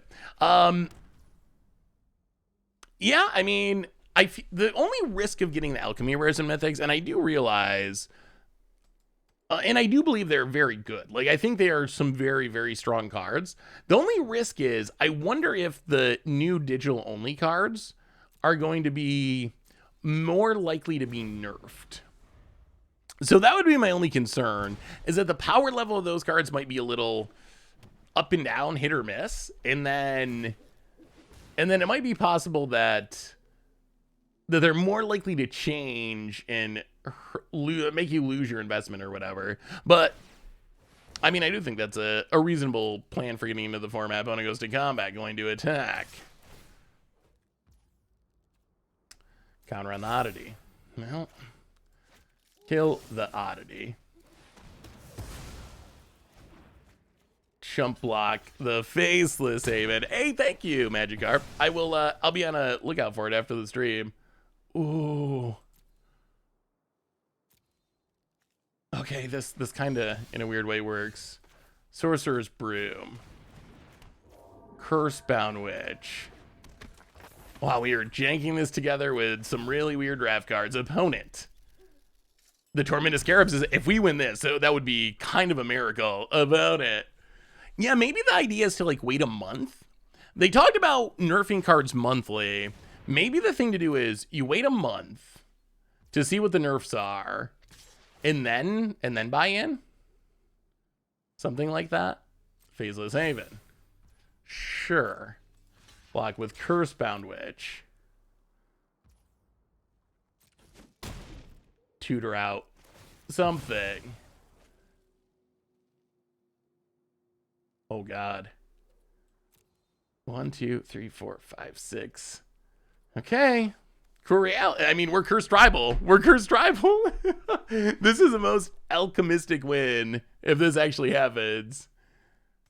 So we can make another Sorcerer's Broom and then Cruel Reality and just hope that that gets us there.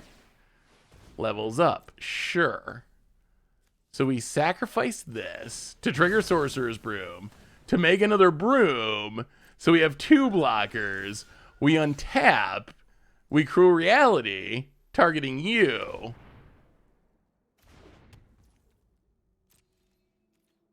Pass the turn play defense. The curses trigger. Cruel Reality. Opponent takes 5 down to 6. Tormented Scarabs. Opponent. Zax the Ranger class, they just leveled up. Adapts. We're going to win this. We're going to steal this. What a hilarious way to win. I think the dragon is going to be errated to non-basic land, for example. Yeah, cards that I would worry about being errated. Captain is a big one. I think I expect Captain to get errated. Opponent attacks. We block to make sure we don't die. Stay at 6. Werewolf Pack Leader. Sure. I think that's game.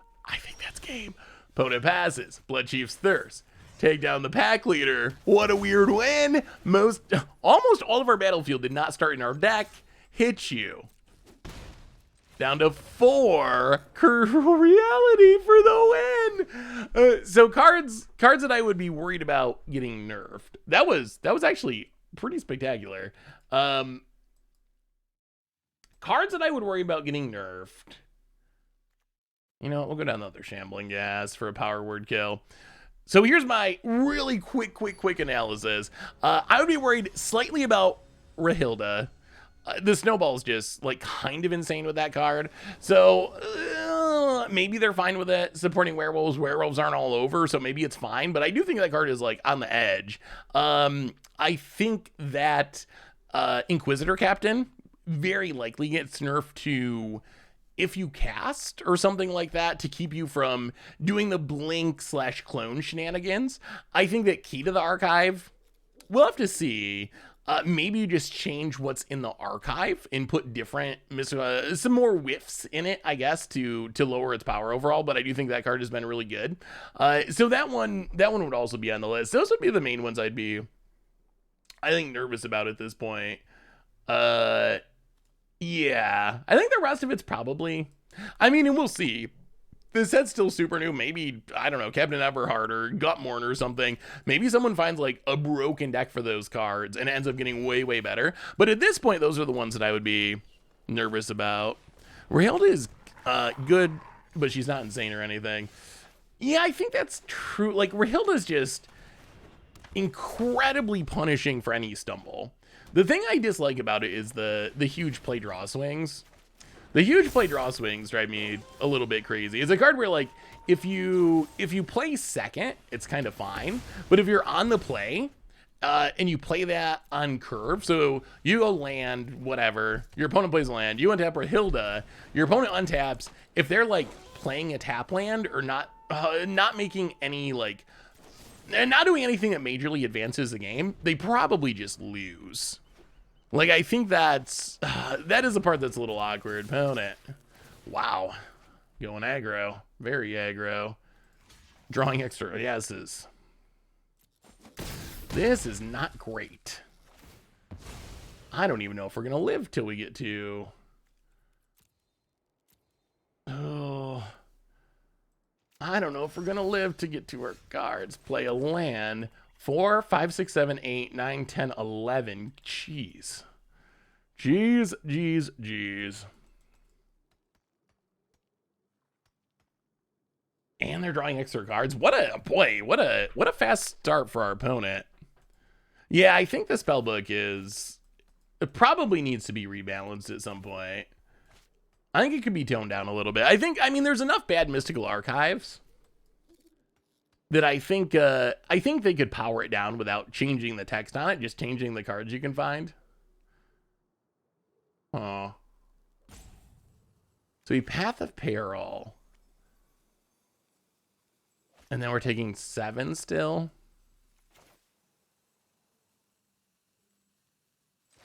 Yeah, I guess we Skullport.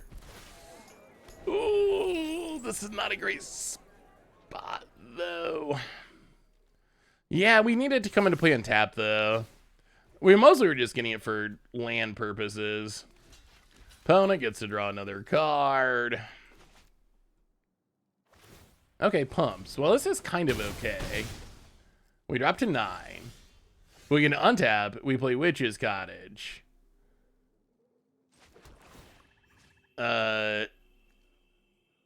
Wait, do you have to do this? We don't want to do this. All right. Decline. Blood on the Snow. Destroy all creatures. Now, opponent got to draw a ton of cards before he got this off, but get back to the Skullport Merchant. Maybe it'll be enough. This is only 3 power now, so we can actually block it past the turn, and we got the archive in hand. No more Uvin Oddities, please, off of your handful of broken cards. Tenacious Pup, about it. Werewolf Pack Leader, sure. Let's go. Oh, wow. Opponent's playing right into this Path of Peril beautifully. Beautifully. Well, play the Path of Peril. No shenanigans.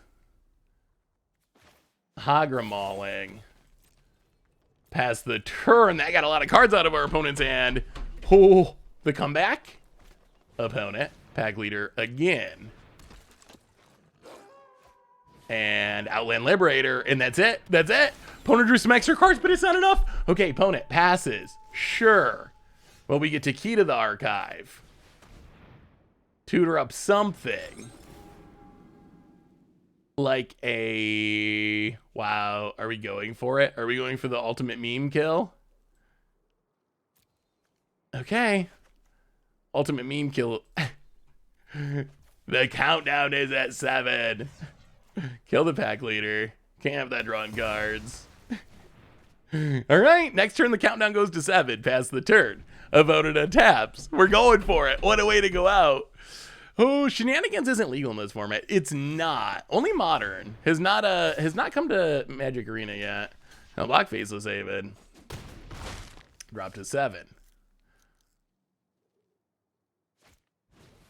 Another Liberator. Well, approach of the second sun. Now the countdown is officially at 7. Play the land. Pass that. We can draw with Skullport Merchant to get closer. Okay, 7 cards deep. Can we live long enough? And will we have white mana? Opponent plays 8 Lair of the Hydra, another creature land. They fire up. Ooh, they're going to flip. That's a little scary. Opponent goes attacking. Now we block. We drop to 10. Oh, come on. Come on. Come on. I mean, we should be able to make another treasure eventually, I think. So sack this. Draw a card. The countdown is at 6. I'm going to do that every time, like that kid. Blood. Play the land.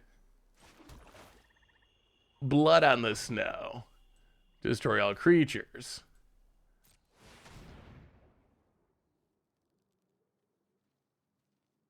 Opponent sacks. Well, we can Skullport. Oh, no. Oh, yeah. Never mind. It only gets treasures. That's right.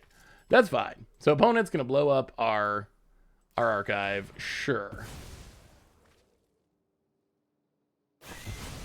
But it comes back. It makes a treasure. We pass the turn. How many? 1, 2, 3, 4. Opponent, but they got the Lair of the Hydra. The Lair of the Hydra is an issue. We need to draw action. Oh my god, this is going to be so close. Opponent, yeah, I would not blame our opponent for being sick of their ass. Fires it up. 5/5. We need a creature. We can't really sack the treasure because we need the white mana. Oh, that's actually bad. That's actually a negative here. Okay.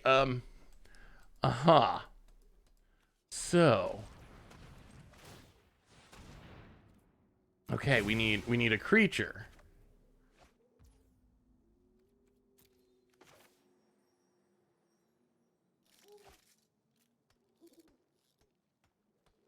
Okay, oh, I think this works. Pass the turn. Opponent plays a land. If its last card is Blizzard Brawl, they get us. Otherwise, they attack, we block, we sack, we make the treasure, and we exactly draw into Approach of a Second Sun with exactly the mana we need to be able to cast it. Oh my goodness. That makes the white mana. The countdown is at 3 and 2, and the countdown is at 1. And opponent scoops it up.